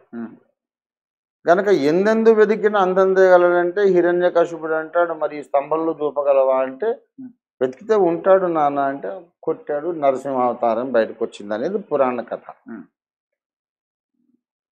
నేను అది అర్థం చేసుకున్నా. ఎందెందు వెతికిన అందందేగలడంటే, ఈ చెట్లలో, ఈ రాళ్లలో, ఈ గోడల్లో, ఇందులో వస్తువుల్లో ఉంటాడు అని మాత్రమే కాకుండా అందులో కూడా ఉంటాడు. ఈ గోడలో ఉంటాడు, ఈ బల్లలో ఉంటాడు, అన్నిట్లో ఉంటాడు ఆయన దేవుడు. మరి గోడల్లో, కొండల్లో, రాళ్లల్లో కూడా ఉండే దేవుడు అన్ని మతాల గ్రంథాల్లో ఎందుకు ఉండడు? అది ఇంకా ఎక్కువ రీజనబుల్ కదా. అవును, అందరూ ఆయన సంతానమే, అందరు ఆయన పిల్లలు అయినప్పుడు తన గురించి తాను అందరికి ఎందుకు తెలియపరచుకోడు? ఆయన అన్ని గ్రంథాల్లో ఆయన గురించిన సాక్ష్యము, జ్ఞానం ఉండొచ్చు కదా. గనక దేవుడు నిజంగా సర్వాంతర్యామి అయితే గోడల్లో, స్తంభాల్లో, కొండల్లో, గుట్టల్లో, రాళ్లల్లో, చెట్లల్లో ఉండడము మాత్రమే కాదు, అక్కడ కూడా ఉంటాడు. అంతకన్నా ప్రాముఖ్యంగా అన్ని శాస్త్రాలలో ఉంటాడు, అన్ని గ్రంథాల్లో ఉంటాడనే విశాల భావన మాకుండి ఎంతో గౌరవంగా, అభిమానంగా మేము ఆ గ్రంథాలు చదువుతాం. నా ఇంటికి ఎవరైనా వచ్చి చూస్తే నా ర్యాక్ నిండా బైబిళ్ళ కంటే ఎక్కువ చతుర్వేద సంహిత, మహాభాగం ఈ మాట కూడా అంటున్నారు, బైబిల్లో ఏం లేదు, ఆయనకి ఎలాంటి ప్రత్యక్షతలు లేవు, హిందూ గ్రంథాలే అన్ని చదివి దానికి కలిపి చెప్తున్నాడు అంతే తప్ప ఆయనకు ప్రత్యేకంగా ఎవరన్నారు? ఆమె అంటుంది. ఆమె ఏమనేది అర్థం లేదు. ఆమె చాలా ఘోరమైన పరిస్థితి, దేవుడు ఆమెను భయంకరంగా శిక్షిస్తాడు. ఆయన పరిశుద్ధాత్మ లేదు, ఆయన ప్రవక్త కాడు. మరి నువ్వు 4 ఏళ్ళు ఆయన దగ్గర ఎట్లా ఉన్నావంటే అందరికీ ఆయన గురించి ఆ ప్రత్యక్షత రాదు. ఇట్లంతా బైబిల్ భాష మాట్లాడుతుంది. అవును, ఆయన దగ్గర పరిశుద్ధాత్మ లేదు అట. ఒక మరి హిందూ స్త్రీ ఆ మాట అంటారా? పరిశుద్ధాత్మ లేకపోయింది నాకు. ఆమె సంగతి వదిలేసి నాకు బైబిల్లో నాకేం తెలియదు అని అంటే, ఈ పనికి మాలిన ఈ కుక్కల ముఠా ఉంది కదా, వాళ్ళు ఆమెతో చెప్పిస్తున్నారు అలాగా. బైబిల్లో నాకు ప్రత్యక్షత లేదని ఆమె సర్టిఫికేట్ నాకెందుకు? మరి 8 ప్రణాళిక గ్రంథాలు ఎలా రాశాను, లక్షల మంది చదివి మేలు పొందారు కనుక ఆమె సర్టిఫికేట్ నాకెందుకు? అసలు ఆమె భయంకరంగా అందరి ముందు తన పరువు తానే తీసుకుంది. ఆమె మీద మనం జాలిపడమే తప్ప ఆమెను పట్టించుకోవడం కూడా వేస్ట్. ఓకే, సరే ఇప్పుడు బైబిల్ని గాంధీ గారే వాడుకున్నారు కదా. మరే కదా, కొత్త నిబంధన ఎప్పుడు ఆయన దగ్గర ఉండేది, ఎప్పుడు ఉండేది. మరి అహింసను ఇందులో నుంచి ఆయన తీసుకున్నాడు. ఆయన చెప్పాడు కదా, యేసు ప్రభు వారు కొండ మీద చేసిన ప్రసంగం, ఆ ప్రసంగంలో నుండే నేను అహింసా సిద్ధాంతాన్ని నేను నేర్చుకున్నాను అని చెప్పి ఆయన పబ్లిక్గా చాలాసార్లు చెప్పారు. మరి గాంధీ గారు ఎందుకు యేసు ప్రభువుని గురించి మాట్లాడాలి? కాబట్టి సంకుచిత ధోరణి వాళ్ళకు ఉండటము వాళ్ళు తొలగించుకోవాలి. కానీ నేను అన్ని గ్రంథాలను నేను అభిమానంతో చదువుతున్నాను, గౌరవంతో. నేను ఎప్పుడైనా వేదాలను దూషించానా, పురాణాలను దూషించానా? ఆ పనికి మనల్ని చెప్తుంది ఏంటంటే హిందూ మతాన్ని దూషిస్తాడు, దేవతలను దూషిస్తాడు. ఎక్కడన్నా ఒక స్టేట్మెంట్ చూపించగలరా? వాటిని పంచిపెడతా అని చెప్పారు మీరు దేశం అంతా. నేను పంచిపెడతా అని చెప్పాను. అది వైదిక సత్యము, పౌరాణిక సత్యము. హిందూ దేవతలందరిలోనూ పరమశివుడు చాలా ఆసక్తికరమైనటువంటి వ్యక్తి. యేసు ప్రభు పోలికలు ఆయనలో ఉన్నాయి. అర్ధనారీశ్వరుడు, హనుమంతుడు, వాయుపుత్రుడు, అగ్నిపుత్రుడు, ఈశ్వర పుత్రుడు, ఇవన్నీ కూడా సంఘానికి సూచన. ఎన్ని అన్వయించాను, నేను ఎక్కడ దూషించాను? దూషించకూడదనేది ముంగమూరు దేవదాసయ్య గారి దగ్గర నేను నేర్చుకున్నానని వేల సార్లు చెప్పాను. ఏ మతమును కానీ, ఏ వ్యక్తిని కానీ, ఏ డినామినేషన్ని కానీ దూషించరాదు, ద్వేషించరాదు అని ఫాదర్ ముంగమూరు దేవదాసయ్య గారు మహానుభావులు మాకు నేర్పించారు. నేను బహిరంగ సువార్త సభల్లో అటు దేవదాసయ్య గారి ఫోటో, ఇటేమో దయానంద సరస్వతుల వారి ఫోటో వేసుకున్నాము. నేను రాసిన హైందవ క్రైస్తవంలో కూడా కదా దయానందుల వారి ఫోటో వేసుకున్నా కదా. కాబట్టి మా బుక్కులు మీరెందుకనంటే, మీరు వేరే వాళ్ళు అనుకోలేదు బాబు. అందరూ మనం ఒక బంధువులము, ఒకే ఫ్యామిలీ, అన్ని గ్రంథాలకు దేవుణ్ణి గురించి మాట్లాడుతున్నాయని మీరు నమ్మే. అది మా విశాల హృదయం, పెద్దలు అలా నేర్పించారు మాకు. సరే, ఇప్పుడు TV5లో కూడా ఒక మాట అన్నారు ఇట్లా మీరు చెప్పినప్పుడు. మరి ఇంట్లోనే దేవుడిని కనబడ్డప్పుడు కృష్ణుడిని రాముడిని నేను మొక్కొచ్చు కదా, మళ్ళీ యేసుని ఎందుకు మొక్కుతున్నావు, ఆయనకి ఎందుకు ఆపాదించడం అని కూడా అనుకొచ్చి. ఇప్పుడు వివేకానందుడు కూడా ఆ రోజు చెప్పినప్పుడు అక్కడ ఉన్న క్రైస్తవులందరూ చప్పట్లు కొట్టిరు కదా షికాగోలో. అంటే ఇక్కడ ఉన్నటువంటి సాహిత్యము, గ్రంథాల గొప్పతనం అది, అంతే తప్ప వాళ్ళు వచ్చి ఇక్కడ చెప్తే వాళ్ళ విశ్వాసాన్ని గురించి ఇప్పుడు మేము చప్పట్లు కొట్టాల్సినటువంటి అవసరం లేదనే ఉద్దేశంలో వాళ్ళు ఉన్నారు. అది కాదు. దానికి నేను చెప్పిన సమాధానం ఏంటంటే, ఆ రోజు యేసును కూర్చిన విషయాలన్నీ మా వేదాల్లోనే ఉన్నప్పుడు మరి మా బుక్సే చదువుకొని మేము ఏది ఇష్టమో అది నమ్ముకుంటాము. మీ యేసును ఎందుకు నమ్మాలి, నువ్వెందుకు మరి అది పట్టుకున్నావు అని అంటే, ఇదేమో చారిత్రక ఆధారాలతో కూడినటువంటి వ్యక్తిత్వం. యేసు ప్రభువారు చారిత్రక పురుషుడు. యేసు ఎప్పుడు పుట్టాడు, ఎక్కడ పుట్టాడు, ఆయన జన్మ సందర్భంగా ప్రపంచంలో ఏ రాజ్యం పరిపాలిస్తోంది, ఏ విధంగా, అన్ని మొత్తం ఆర్కియాలజికల్ ప్రూఫ్స్తోని ఉన్న ధర్మం ఇది. మిగతావి ప్రతీకాత్మకంగా ఉన్నాయి. ప్రతీకాత్మకంగా ఉన్న వాటికి ఆర్కియాలజికల్ ప్రూఫ్స్ ఉండవు. అది కనుక పురాతత్వ శాస్త్ర పరిశోధనలు త్రవ్వకాల ప్రకారము చరిత్రలు నిజంగా జరిగింది అని నిరూపించబడ్డది యేసు జీవిత చరిత్ర. మిగతా మీరు అనుకున్న వాటికి చారిత్రక పురాతత్వ శాస్త్ర ఆధారాలు దొరకకపోయినా అవి ప్రతీకలుగా మేము గౌరవిస్తున్నాం అని నేను స్పష్టంగా ఆన్సర్ చేశాను. ఇప్పుడు మళ్ళా చెప్తున్నా, చారిత్రక ఆధారాలు పురాతత్వ శాస్త్ర త్రవ్వకాలలో దొరికిన ఆధారాలు. ఇప్పుడు బైబిల్ గోపురం దొరికింది, యేసు ప్రభుని సిలువేసినప్పుడు ఉన్నటువంటి ఆ తిబడి కైసరు ఏలుబడిలో పొంతి పిలాతు అధిపతి వీళ్ళందరూ చారిత్రక వ్యక్తులు. మరి ఆయన సిలువేసినప్పుడు రోమన్ గవర్నర్గా ఎవరున్నారు పిలాతు, అవన్నీ ఇప్పుడు సాక్ష్యాధారాలతో దొరికినాయి. అసలు యేసు దేవుడే కాదు, ఆధారం ఒక్కటి కూడా లేదు మాట్లాడారు అలా అంటున్నారు. మరి ఎవరికి ఆధారం ఉన్నది? వీళ్ళు దేవుణ్ణి అనుకున్నటువంటి అన్నిట్లో కూడా చారిత్రక పురుషుడు ఎవరంటే గౌతమ బుద్ధుడు ఒక్కడే. ఆయనేమో నేను దేవుణ్ణి కాదన్నాడు, దేవుడే లేడు పొమ్మన్నాడు. ఇక మిగతా దేనికి కూడా చారిత్రక ఆధారాలు లేకపోయినా బొత్తిగా తృణీకరించకూడదు.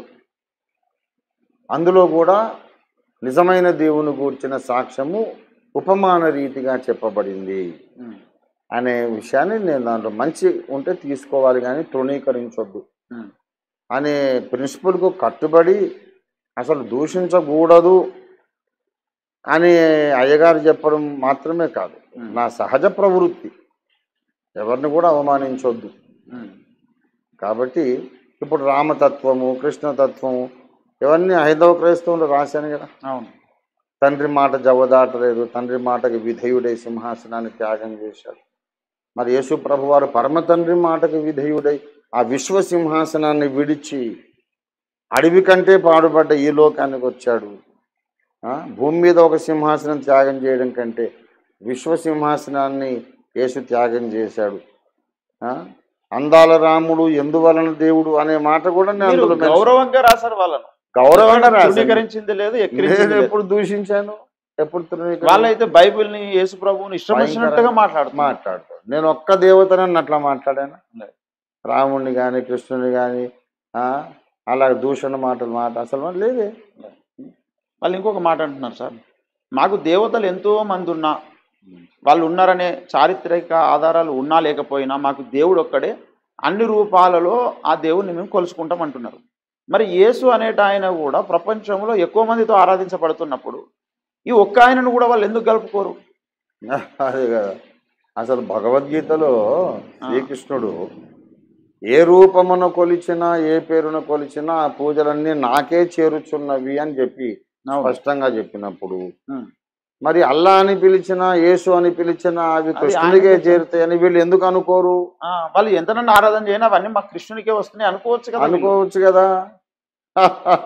అక్కడ కృష్ణుని మాటకి వ్యతిరేకంగా ఉన్నారు వీళ్ళు. అంటే కృష్ణుని మాట అంటే వీళ్ళకి నమ్మకం లేదు, వీళ్ళకి నమ్మకం లేదు. అది పరిస్థితి. ఓకే, సరే ఇక్కడ ఇంకా కొంతమంది కొన్ని ప్రశ్నలు పంపించారు. ఇక నుంచి మరి ఈ యొక్క ప్రాపగండ జరుగుతుంది కదా సార్, ఈ యొక్క గ్రంథాలలో ఉన్నటువంటి విషయాలను తీసి మాట్లాడడం, వారికి సువార్త చెప్పడం ఏమైనా మానేసే అవకాశం ఉందా? అస్సలు లేదు, తప్పకుండా అన్ని గ్రంథాలలో ఉన్నటువంటి దైవ సత్యాన్ని తప్పకుండా ప్రతి భారతీయునికి ప్రతి మానవ కుటుంబ సభ్యునికి నేను అందరికీ చేరవేస్తాను. ఓకే ఓకే, ఒకరు మెసేజ్ పెట్టారు సార్, ఈ యొక్క సందర్భంలో నేను దీన్ని మేము ముందుకు తీసుకురావాలి. నేమ్ లేదు, ఏదో ఐడి ఉంది, ఆరోపణలు ఒక్కరు చేస్తే వాళ్ళు చెడనుకోవచ్చు, మరి మీ నుండి ఇంతమంది ఆడవాళ్ళు నష్టపోయాం, మా న్యూడ్స్ అండ్ వీడియోస్ అడుగుతున్నాడు అని చెప్తున్నారు. అలా చెప్పిన వాళ్ళంతా క్యారెక్టర్ లేని వాళ్ళ? ఎవరు చెప్పారబ్బా, చెప్పమను. చాలా మంది ఈ మతోన్మాద కుక్కల మూటాలో ఒకడే వాడికి అసలు ఐడెంటిటీ లేదు. అసలు నేను కూడా బాధితున్నాను పెట్టిండు అంటే పెట్టింది అర్థం కాదు. వాడు పురుషుడే, ఆమె అనుకున్నాం కదా. ఓకే, నా నెట్వర్క్ వాడు మగవాడే, అయితే వాడు నా పేరు ఇదని చెప్పుకునే దమ్ము లేదు. ఫలానా ఫలానా ఆడోళ్ళు అని వాళ్ళ పేర్లు ఏమో చెప్పడు. అనేక మంది బాధితులు అని నువ్వు అంటున్నావు. ఎవరు బాధితులు? లేక లేక ఒకదాన్ని పట్టుకొచ్చారు. ఆమెమో సెల్ఫ్ కాంట్రడిక్షను. ఆ.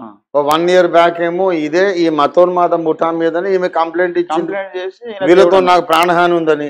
ఆ, ఇప్పుడు వాళ్ళ సంఖ్యలో దూరి ఇప్పుడు నా మీద మాట్లాడుతుంది. ఆ, ఆ?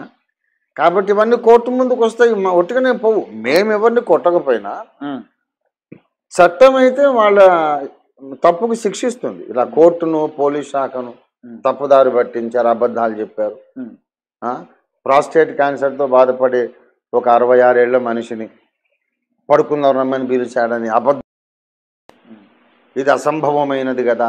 ఉమ్, మేమే నేను మామూలు కాదు కదా, నేను మెడికల్ సర్టిఫికేట్తో పోతాను. ఉమ్, ఈయనకున్న వ్యాధిని బట్టి జరిగిన ట్రీట్మెంట్ని బట్టి ఇతను అలాంటి ఆలోచనే రానటువంటి వ్యక్తిత్వంలో ఉన్నాడు కనుక ఈమె చెప్పింది నిరాధారమైన ఆరోపణ అనే సంగతి కోర్టులో ఒక మంచి క్వాలిఫైడ్ డాక్టర్తోనే నాకు సర్జరీ చేసిన డాక్టర్తోనే ఇప్పిస్తాను. ఉమ్, అప్పుడు ఈమె చేసింది అబద్ధపు ఆరోపణ అన్న తర్వాత ఒట్టుగానే పోతుంది. ఉమ్, దానికి శిక్ష ఉంటుంది. ఓకే. శిక్ష ఉంటుంది. ఇప్పుడు చాలా మంది అంటారు సార్, మాకు తెలియకుండా చాలా మంది ఎక్కడి నుంచి వచ్చారో మాకు అర్థమైతలేదు. ఒక్కరిద్దరు కాదట, చాలా మంది. ఇప్పుడు ఈమె కూడా నా దగ్గర నంబర్ తీసుకున్నామని మరి ఇంకా చాలా మంది మరి ఎక్కడి నుంచి వస్తే ఇంత చాలా. ఈమె మొన్న నాకు శ్రీకాంత్ అన్నోడు కొడుకున్నాడు. వాడు ఈమె కూతురు కంటే చిన్నోడు. వాడితోనే చాటింగ్ చేసి చాలా రొమాంటిక్గా మాట్లాడి చేసి అక్క అని పిలిస్తే, అక్క అని పిలుస్తావు, నన్ను తేజ అని పేరు పెట్టి పిలువు, రొమాంటిక్గా మాట్లాడి నాకు డబ్బులు ఇవ్వమని చెప్పి వాడిని డబ్బులు అడిగింది. మా సంఘానికి ఇంకా వస్తున్న సాల్మన్ అని ఇంకొక అబ్బాయి ఉన్నాడు. వాడు చెప్తున్నాడు ఫేస్బుక్లో ఈమె ఫ్రెండ్ రిక్వెస్ట్ పంపింది, వాడు యాక్సెప్ట్ చేయగానే మాట్లాడి ఆమె ప్రొఫైల్ అంతా చూసి అక్క అని పిలిచారట. అక్క అంటే ఏంటి, పేరు పెట్టి పిలువు, ఏంటో అదే అని చెప్పి వానితో రొమాంటిక్గా మాట్లాడి తర్వాత నేను బిజినెస్ పెట్టి లాస్ అయ్యాను, డబ్బులు ఏమని వాడిని అడిగింది. ఇప్పుడు ఆమె చేసినటువంటి ఈ చాటింగులు కూడా బయట పెడతాం. ఓకే. నేను ఒకటి మాత్రం చెప్తాను, ఇప్పుడు ఆర్ఎస్ఎస్ వాళ్ళు వీళ్ళందరికీ జీతాలు ఇచ్చి పెట్టుకున్నారు ఈ మతోన్మాదులు. Okay okay okay. క్రైస్తవుల మీద బురద చల్లండి. సార్ ఇప్పుడు ఎటువంటి వాళ్ళు ఇంకెవరైనా ఉండొచ్చునా? ఉంటారు. ఎట్లా ఎటువంటి వాళ్ళు? ఈ అమ్మాయి లాంటి వాళ్ళు, ఈమె లాంటి వాళ్ళు ఇంకెవరైనా చర్చిలో పనిచేస్తున్నారా? చెప్పట్లేదు. అసలు ఈమె కూడా బాధితురాలు కాదు కదా. అల్లుడికి కూతురు మధ్యలో పడుకోవద్దమ్మా అని చెప్పినందుకు కసి మీద ఇట్లా అడ్డం తిరిగింది, మూర్ఖంగా మాట్లాడుతుంది. అంటే మతోన్మాదులు ఇంకెవరైనా పంపినారేమో అని అంటారు. ఏది ఎవరు పంపినా కూడా అటు నుంచి ఉంటాయి తప్ప ఇటు నుంచి ఉండవు. నాది మాస్టర్ మైండ్ అని వాడన్నాడు. Master mind. కాబట్టి ఇక్కడ విషయం ఏంటంటే వీళ్ళు సార్ ఇప్పుడు ఆధారాలు లేకుండానే పోలీస్ స్టేషన్కి వెళ్ళి 200 మంది పోయి కంప్లైంట్ ఇచ్చిన వాళ్ళు ఒక సుప్రీంకోర్టు లాయర్ని తీసుకొని పోయి ఎవరి దగ్గరనో ఆధారాలు ఉంటే ఇంత ప్రాపగండ జరుగుతుంటే ఇంకా మూలకు పెట్టుకొని కూర్చుంటారా వీళ్ళు? అసలు ఉంటే కూర్చుంటారా అనే అంత క్యాల్కులేషన్ మనకు అవసరం లేదు. పోలీస్ కమిషనర్ గారు, సర్కిల్ ఇన్స్పెక్టర్ గారు, పోలీస్ అధికారులు ఓపెన్గా అడిగారు, మాకు ఓఫీర్ గారైనా ఎంత పెద్ద రాజకీయ నాయకుడైనా ఎవడైనా మాకు చట్టం ముందు అందరూ సమానమే. ఓఫీర్ గారంటే మాకు పెద్ద కాదైనా పెద్ద భయంకరుడేం కాదు. ఆధారాలు ఎవిడెన్సెస్ ఉంటే రండి, కేసు బుక్ చేద్దాం, లోపల పెడదాం అంటే మా దగ్గర లేవు అని వీళ్ళు లోకల్ పోలీస్ స్టేషన్లోనూ సిపి గారి ముందు కూడా చెప్పారు. ఆధారాలు లేనప్పుడు మరి కేసు పెట్టమని ఎందుకు అంటున్నారు అని అడిగితే అలిగేషన్స్ వచ్చినాయి కదా పెట్టమన్నారు. సిపి గారి ముందు సంభాషణ జరిగింది. ఇది అంటే అలిగేషన్స్ వస్తే కేసు పెట్టారమ్మా, ఎవిడెన్సెస్ ఉంటే పెడతారు, వెళ్ళండి అని చెప్పి. ఇప్పుడు సిపి గారు ఏమి మామూలు మనిషి కాదు కదా, అడ్డగోలుగా ఏదో నువ్వు అడగగానే రా, చిన్నపిల్లోడా? సర్కిల్ ఇన్స్పెక్టర్ గారు అంటే చిన్నపిల్లోడా ఏమన్నా? ఏదో వీళ్ళు బలవంతంగా ఏదో ఇన్ఫ్లుయెన్స్ పెట్టి రాయిద్దాం చేయిద్దాం అని అంటే ఎంతైనా ఆధారాలు లేకుండా ఎలా రాస్తారు వాళ్ళు? కాబట్టి లేవని వాళ్ళ నోటి మాటే సార్. ఆధారాలు లేవని వాళ్ళు నోరార చెప్పిన విషయమే సార్. సార్ సార్ ఇప్పుడు ఈ కార్యక్రమానికి క్షీరసాగర మదనం అని పేరు పెట్టారు. అయితే హిందూ వేదాల మాటలు కాపీ చేస్తున్నారు ఎందుకు? ఈ మాట మీరు వాడుకోవద్దు కదా. వాడెవడండి చెప్పడానికి? ఎవడది అన్నది? ఇక్కడ ఒకడు కామెంట్ పెట్టా. Useless fellow. ఇప్పుడు క్షీరము అంటే పాలు, సాగరం అంటే సముద్రము. మరి 119వ కీర్తన 96వ వచనం ప్రకారము సకల సంపూర్ణతకు పరిమితి కలదని నేను గ్రహించి ఉన్నాను, నీ ధర్మోపదేశం అపరిమితమైనది అన్నాడు. కనుక బైబిల్లో ఉన్నది దేవుని వాక్యము, ధర్మము, ధర్మోపదేశము అది పాలతో పోల్చబడింది. అపరిమితమైన ధర్మోపదేశం అంటే సాగరం అంత పాలన్నమాట. కనుక వాక్యము అనే సాగరాన్ని, పాల సముద్రం అనే దాన్ని మనం మధించి దాని లోపల నుంచి సత్యాన్ని, అమృతాన్ని మనం తీసుకుంటున్నాం. కనుక పాల సముద్రాన్ని దానవులు, దేవతలు కలిసి మధించడం కూడా బైబిల్ అనే పాల సముద్రాన్ని చిలకడంతో అదొక ప్రతీక, పోలిక, ఉపమానం, సాదృశ్యం అనే సంగతి ఎన్నోసార్లు ప్రసంగాలు నేను చెప్పాను. భౌతికంగా పాల సముద్రం ఎక్కడుంది? ఎక్కడుందో ఎక్కడుంది? అది ఉపమాన రీతిగా, సాదృశ్య రీతిగా పాల సముద్రం అంటే బైబిలే. ఎందుకంటే బైబిల్ అంటే పాలు అని బైబిల్లోనే ఉంది, బైబిల్ ఒక సముద్రం లాంటిది అనేది కూడా బైబిల్లోనే.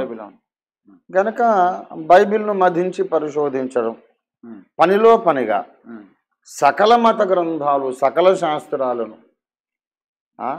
మజ్జిగ చిలికినట్లుగా కవ్వంతో చిలికి అందులో దొరికే సత్యామృతాన్ని మనం తీసుకోవాలి అనే విశాలమైనటువంటి, ఉదాత్తమైనటువంటి భావం. ఈ భావాలు వివేకానందుల వారికి అర్థమవుతాయి, రామకృష్ణ పరమహంస గారికి అర్థమవుతాయి, పరమహంస యోగానంద గారికి అర్థమవుతాయి. సార్ వీళ్ళకి ఎట్లాగా అర్థమవుతాయి? అర్థం కాదు వీళ్ళకి. వీళ్ళకి ఏంటంటే మనుష్య జాతిని చీల్చాలి, గొడవలు పెట్టాలి, గొడవలు పెట్టి ఓటు బ్యాంకు క్రియేట్ చేసుకొని అధికారంలోకి వచ్చి దోచుకోవాలి, ఇది వీళ్ళ ప్లాన్. కాబట్టి వాళ్ళకి ఉదాత్తమైన, ఉన్నతమైన భావాలు అర్థం కావు. ఓకే ఓకే సార్, ఇప్పటి వరకు మరి అనేక విషయాలు తెలియజేసినందుకు ధన్యవాదాలు సార్. అయితే మరి జరిగినటువంటి ఎలక్షన్స్ విషయంలో ఆలోచిస్తే మరి మళ్ళీ మూడవసారి కూడా ఇప్పుడు బీజేపీ మరి అధికారంలోకి వస్తుంది. ఇక్కడ ఒక పెద్ద క్వశ్చన్ ఏంటంటే సార్, క్రైస్తవులు మణిపూర్ సంఘటన తర్వాత మళ్ళీ బీజేపీ గెలవద్దని భయంకరంగా ప్రార్థన చేశారు. అలా ప్రార్థన చేసిన తర్వాత కూడా మళ్ళీ బీజేపీ గెలిచిందని ఎలా చూడాలి? ఇప్పుడు దానియేలు గ్రంథము 4:17లో చెప్తాడు, మహోన్నతుడగు దేవుడు మానవుల రాజ్యము పైన తానే అధికారి అయి ఉండి తాను ఎవరికి రాజ్యం అప్పగించని ఇష్టపడునో వారికి అప్పగించచ్చు, ఆయా రాజ్యముల మీద అత్యల్ప మనుషులను నియమించుచున్నాడు. ఇది మనుషులందరూ తెలుసుకోవాలి అని అన్నాడు. గనక ప్రార్థనలు చేసేవాళ్ళు ప్రార్థనలు చేస్తారు, ప్రచారాలు చేసేవాళ్ళు ప్రచారాలు చేస్తారు. అల్టిమేట్గా దేవుడు ఎవరిని అధికారంలో తేవాలనుకుంటే ఆయన చేస్తాడు.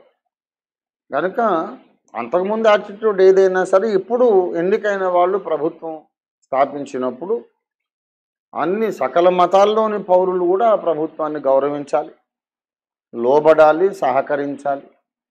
అప్పుడే దేశం బాగుంటుంది.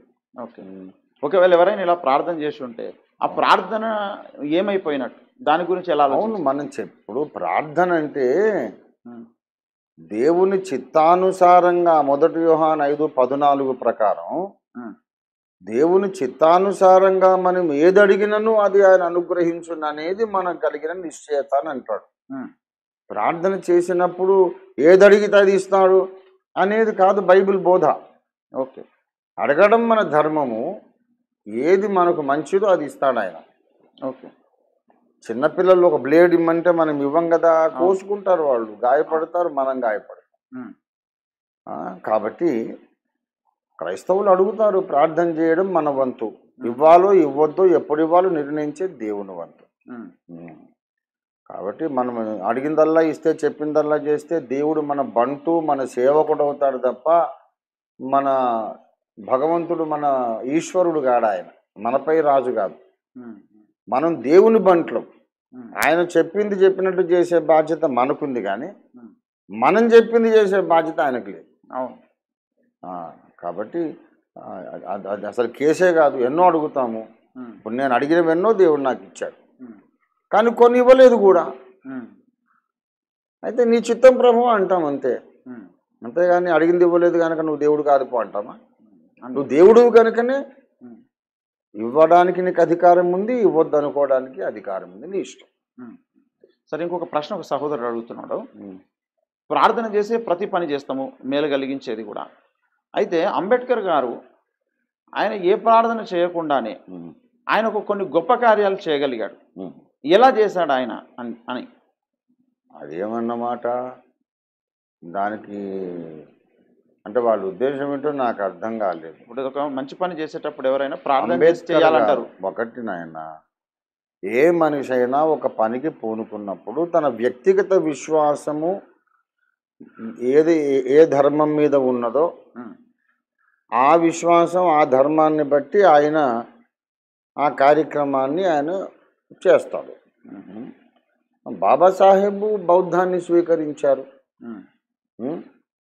బౌద్ధాన్ని స్వీకరించారు కనుక నీ కృషి మాత్రం లోపం లేకుండా చెయ్యి, నీకు చేతనైనంత ఉత్తమంగా అన్ని పనులు చెయ్యి, పైన భగవంతుడు ఉన్నాడు లేడనే దాని మీద దృష్టి పెట్టొద్దు, సాటి మనిషికి కీడు జరగకుండా చూసుకోమనే ధర్మంలో ఆయన ఉన్నాడు.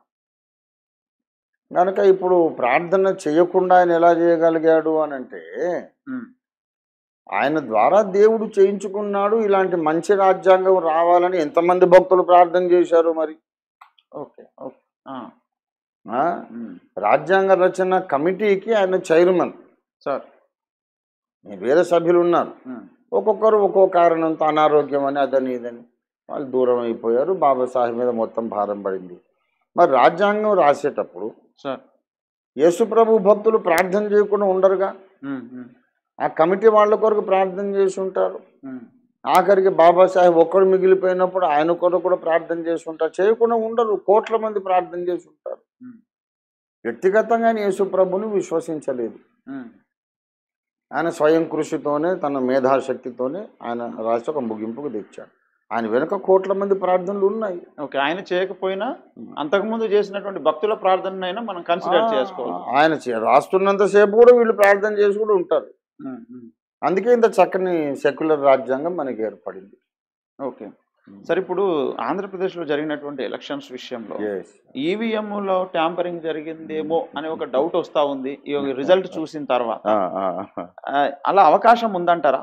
ఒకవేళ అలా జరిగితే ప్రజలే ఆలోచిస్తున్నది ఏంటంటే, మరి మోడీ గారు 400 సీట్లు గెలుచుకోవాలనుకున్నాడు కాబట్టి కేంద్రంలో కూడా ఆయన అట్లనే ట్యాంపరింగ్ చేసి గెలుచుకునే అవకాశం ఉండే కదా. కరెక్ట్ కరెక్ట్ కరెక్ట్ కరెక్ట్ మంచి ప్రశ్న.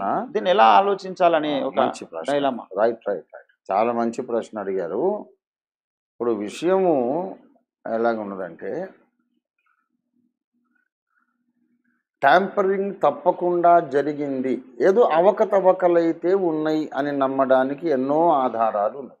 ఓకే, అంటే both sides of the argument నేను మాట్లాడుతున్నాను. ఇప్పుడు కేఏ పాల్ గారు మా ఇంట్లో మా నాన్నగారితో పాటు నా తోడబుట్టిన వాళ్ళు, నా ఇంట్లో వాళ్ళందరూ 21 ఓట్లు మా ఫ్యామిలీ అయితే వేస్తారు కదా. ఇప్పుడు నా సొంత కుటుంబ సభ్యులు మా నాన్నగారు పోయి ఇంకో పార్టీకి అయితే 7 కదా. అలాగ పక్కాగా మా ఫ్యామిలీ 21 ఓట్లు మేమైతే వేసాం. మిగతా ప్రజలు వేసినా వేయకపోయినా 21 ఓట్లు అయితే నాకు రావాలి కదా. మరి నాకు ఎట్లా 4 ఓట్లు వచ్చినాయి? 4 వచ్చినాయంటే మిగతా 17 ఓట్లు ఎటుపోయినట్టు? ఇది ఆలోచించదగిన విషయం. తర్వాత ఇంకా చాలా నియోజకవర్గాల్లో ఎంతమంది ఓటర్ల పేర్లు అయితే నమోదై ఉన్నాయో లిస్టులో అంతకంటే 30,000 20,000 ఎక్కువ ఓట్లు పడ్డాయి. అది ఎలా జరిగింది మరి అనేది ఇంకొక విషయం. కాబట్టి ఏదో అవకతవకలైతే జరిగినాయి అని అనుమానించడానికి 100% అవకాశం ఉంది. On the other side of the argument, ఇప్పుడు ఈవీఎంలు వాటిని మ్యానిపులేట్ చేసి దుర్వినియోగపరిచి వాటిని ప్రోగ్రామ్ చేసి వాటిని మోసపూరితంగా ఉపయోగించుకొని ఓట్లు వేయించుకొని గెలిచారు అనేది నిజము అయితే గనుక, ఒకవేళ నిజమైతే ఇప్పుడు 400 సీట్ల కంటే మా నంబర్ దాటుతుంది అని ఎంతో కాన్ఫిడెంట్గా చాలాసార్లు ప్రకటించిన గౌరవనీయ ప్రధానమంత్రి ఆనరబుల్ ప్రైమ్ మినిస్టర్ ప్రధానమంత్రి మోడీ గారు మరి అట్లాగే ఈవీఎంలన్నింటిని వాడుకొని 400 సీట్లు గెలిపించుకోవచ్చు కదా. ఇప్పుడు 300 కూడా దాటలేదు. 400 దాటుతాయి అనుకుంటే 300 కూడా దాటలేదు. ఈవీఎం ట్యాంపరింగ్ నిజమైతే మేము అసలు 400 గెలిపించుకుంటాం కదా. మరి అది మేము గెలవలేదంటే మా చేతుల్లో లేదని అర్థమవుతుంది కదా అనే ఆర్గ్యుమెంట్ కూడా ఉంది. కాబట్టి ఇప్పుడు అసలు నేను ఒక సజెషన్ చేస్తున్నా మోడీ గారికి కానీ కేంద్ర ప్రభుత్వంలో ఎవరున్నా సరే, ఇట్లా క్వశ్చనబుల్ సిచ్యువేషన్ ఎందుకు మీరు ఉండనిస్తున్నారు? అవాయిడ్ చేయొచ్చు కదా. ఓకే, అసలు ఈవీఎంస్ తీసేసి బ్యాలెట్ పేపర్ పద్ధతి మళ్ళా తీసుకొచ్చి మనం ఓటు ముద్ర గుద్దేటట్టుగా మళ్ళీ పాత పద్ధతి తీసుకొని వస్తే గెలిచినా ఓడినా ఈ విమర్శలు రాకుండా ఉంటాయి కదా. ఒకడు విమర్శించడానికి అనుమానించడానికి ఆస్కారం ఎందుకు కల్పిస్తున్నారు? ఇప్పుడు ఇక్కడ చంద్రబాబు నాయుడు గారు గెలిచారు, మంచిదే. అక్కడ బిగ్గెస్ట్ పార్టీగా బీజేపీ అవతరించింది, ఎన్డీఏ ఉన్నది, మంచిదే. వాళ్ళైనా వీళ్ళైనా బ్యాలెట్ పేపర్ పద్ధతిలో గెలిస్తే ఇంకా గౌరవంగా ఉండేది కదా. ఈ మాట ఇప్పుడు అనకుండా ఉండేవాడు కదా. కాబట్టి ఒకవేళ ఇప్పటికైనా ఆల్రెడీ సుప్రీంకోర్టులో పిటిషన్లు ఉన్నాయి, ఈవీఎంలు రద్దు చేయాలి, బ్యాలెట్ పేపర్ పద్ధతి తీసుకురావాలని ఉన్నాయి. దాన్ని ఆనరబుల్ సుప్రీంకోర్టు కన్సిడర్ చేస్తే చాలా బాగుంటుంది అనేది మా అందరి ఆశ. ఇంకొక మాట ఏంటంటే, ఇలాగా ఈవీఎం ట్యాంపరింగ్ జరిగింది జరగలేదు అనే సంగతి ఒకవేళ ఇప్పుడు జగన్మోహన్ రెడ్డి గారు ఉన్నారు. జగన్మోహన్ రెడ్డి గారు నేను 100%గా గెలుస్తాను అనే కాన్ఫిడెన్స్తోనైతే ఇక ప్రమాణ స్వీకారానికి సన్నాహాలు కూడా ఏర్పాట్లు కూడా చేసేంత దూరం వెళ్ళిపోయారు. అటువంటి మనిషికి 11 సీట్లు రావడం ఏంటి? అనేక నియోజకవర్గాలలో 60,000 సీట్ల ఆధిక్యంతోనే చాలా మంది గెలిచారు. 60,000 కామన్ నంబర్, 50 నుంచి 60,000 ఓట్లు. ఇదేదో ప్రోగ్రామ్ చేసినట్టుంది కదా.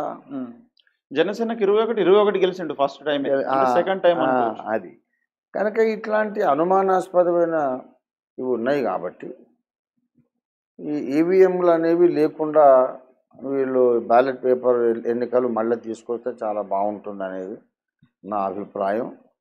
మరి ఏదేమైనా ఒకవేళ సార్ నేను చెప్తున్న గెలిచిన వాళ్లకు ఈ ప్రశ్నలకు సమాధానం చెప్పాల్సిన బాధ్యత అయితే ఉంది సార్. మన మోడీ గారు, గౌరవనీయ మోడీ గారు, నరేంద్ర మోడీ గారు కానీ చంద్రబాబు గారు కానీ వీళ్ళు ఏంటంటే 21 సభ్యులు ఉన్నటువంటి 21 ఓట్లున్న కుటుంబం ఓట్లేస్తే 4 ఓట్లు ఎట్లా వచ్చినాయో మీరు చెప్పాల్సిన అవసరం ఉంది. తర్వాత నమోదు చేయబడ్డ ఓటర్ల సంఖ్య కంటే ఓట్లు ఎక్కువ ఎట్లా పోలింగ్ అయినాయి, ఇదొకటి. మూడో సంగతి అతిపెద్ద భయంకరమైన ప్రశ్న, మోడీ గారు అమిత్ షా గారు పెద్దలు అసలు సమాధానమే చెప్పట్లేదు. చేతులు జోడించి వాళ్ళకి నేను మనవి చేస్తున్నా, దయచేసి మీరు సమాధానం చెప్పండి, లేకపోతే విశ్వసనీయత మీ మీద అసలు లేకుండా పోతుంది. ఏంటంటే 60 లక్షల ఎలక్ట్రానిక్ ఓటింగ్ మెషిన్లు సిద్ధపరిచి డబ్బులు కట్టి అందులో 20 లక్షల ఎలక్ట్రానిక్ ఓటింగ్ మెషిన్లు మాయం చేశారు. ఎక్కడున్నాయో తెలియదు. ఎక్కడంటే వీళ్ళు ఎవ్వరూ అసలు నోరు మెదపట్లేదు. అటు ఎలక్షన్ కమిషన్ నోరు మెదపట్లేదు, కేంద్ర ప్రభుత్వం, ప్రధానమంత్రి, హోంమంత్రి గారు ఎవరు నోరెత్తటం లేదు. 20 లక్షల ఎలక్ట్రానిక్ ఓటింగ్ మెషిన్స్ మటుమాయం అయిపోయినాయి, గాల్లో కలిసిపోయినాయా? ఇది ఏదైనా కుట్రలో భాగమా? ఇంత పెద్ద భయంకరమైన ప్రశ్న సమాధానం చెప్పకుండా దాటవేస్తే ఎలాగా?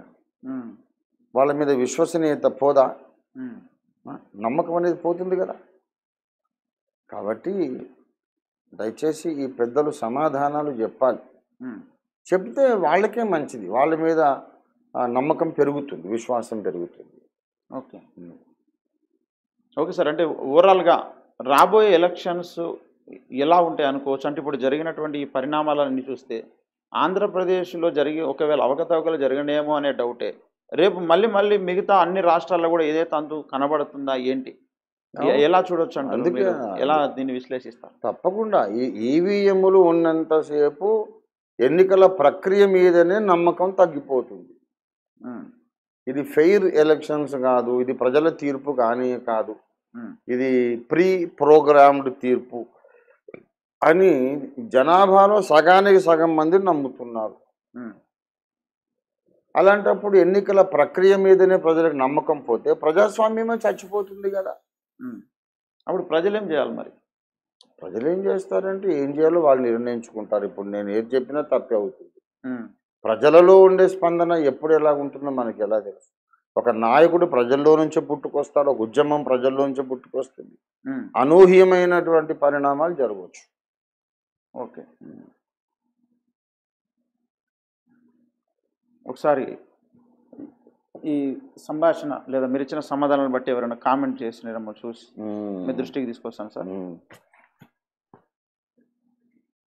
మంచిది. మీరు ఎవరైనా ఇంతకుముందు కాల్స్ చేశారు, సార్తో మీరు మాట్లాడాలనుకుంటే ఇప్పుడు కాల్ చేయండి. సార్ ఇప్పటివరకు కొన్ని ప్రశ్నలకి సమాధానాలు చెప్తా ఉన్నారు.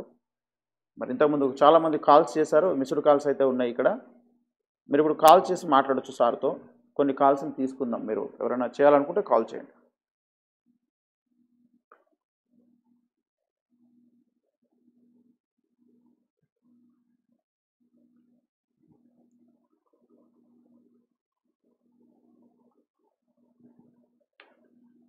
ఓకే సార్, ఒక కాల్ వచ్చింది సార్, తీసుకుంటాను. Okay, hello hello hello, praise Lord brother. మీ పేరేంటి, ఎక్కడి నుంచి కాల్ చేస్తున్నారు? నా పేరు క్రాంతి, నేను చెన్నై నుంచి చేస్తున్నాను. చెన్నై నుంచి. చెన్నై నుండా? అవునండి, చెన్నై నుండి క్రాంతి గారు. ఓకే, మీ ప్రశ్న ఏమైనా ఉంటే ఆఫీసర్ని అడగండి, సార్ ఉన్నారు. బాబు ప్రైజ్ ది లార్డ్ నాయనా, చెప్పండి.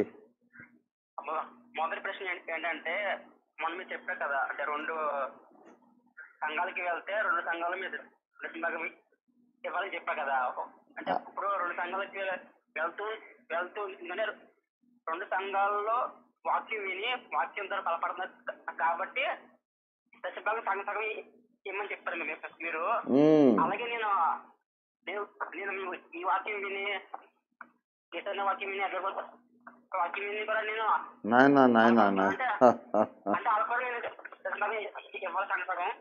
బాబు బాబు బాబు ఒక మాట విను నాయన. మొన్న నేను చెప్పిన సమాధానము, ఆయన 2 సంఘాలకు సరదాకు వెళ్ళటం లేదు, ఉద్యోగం ఆయనకు అట్లుంది.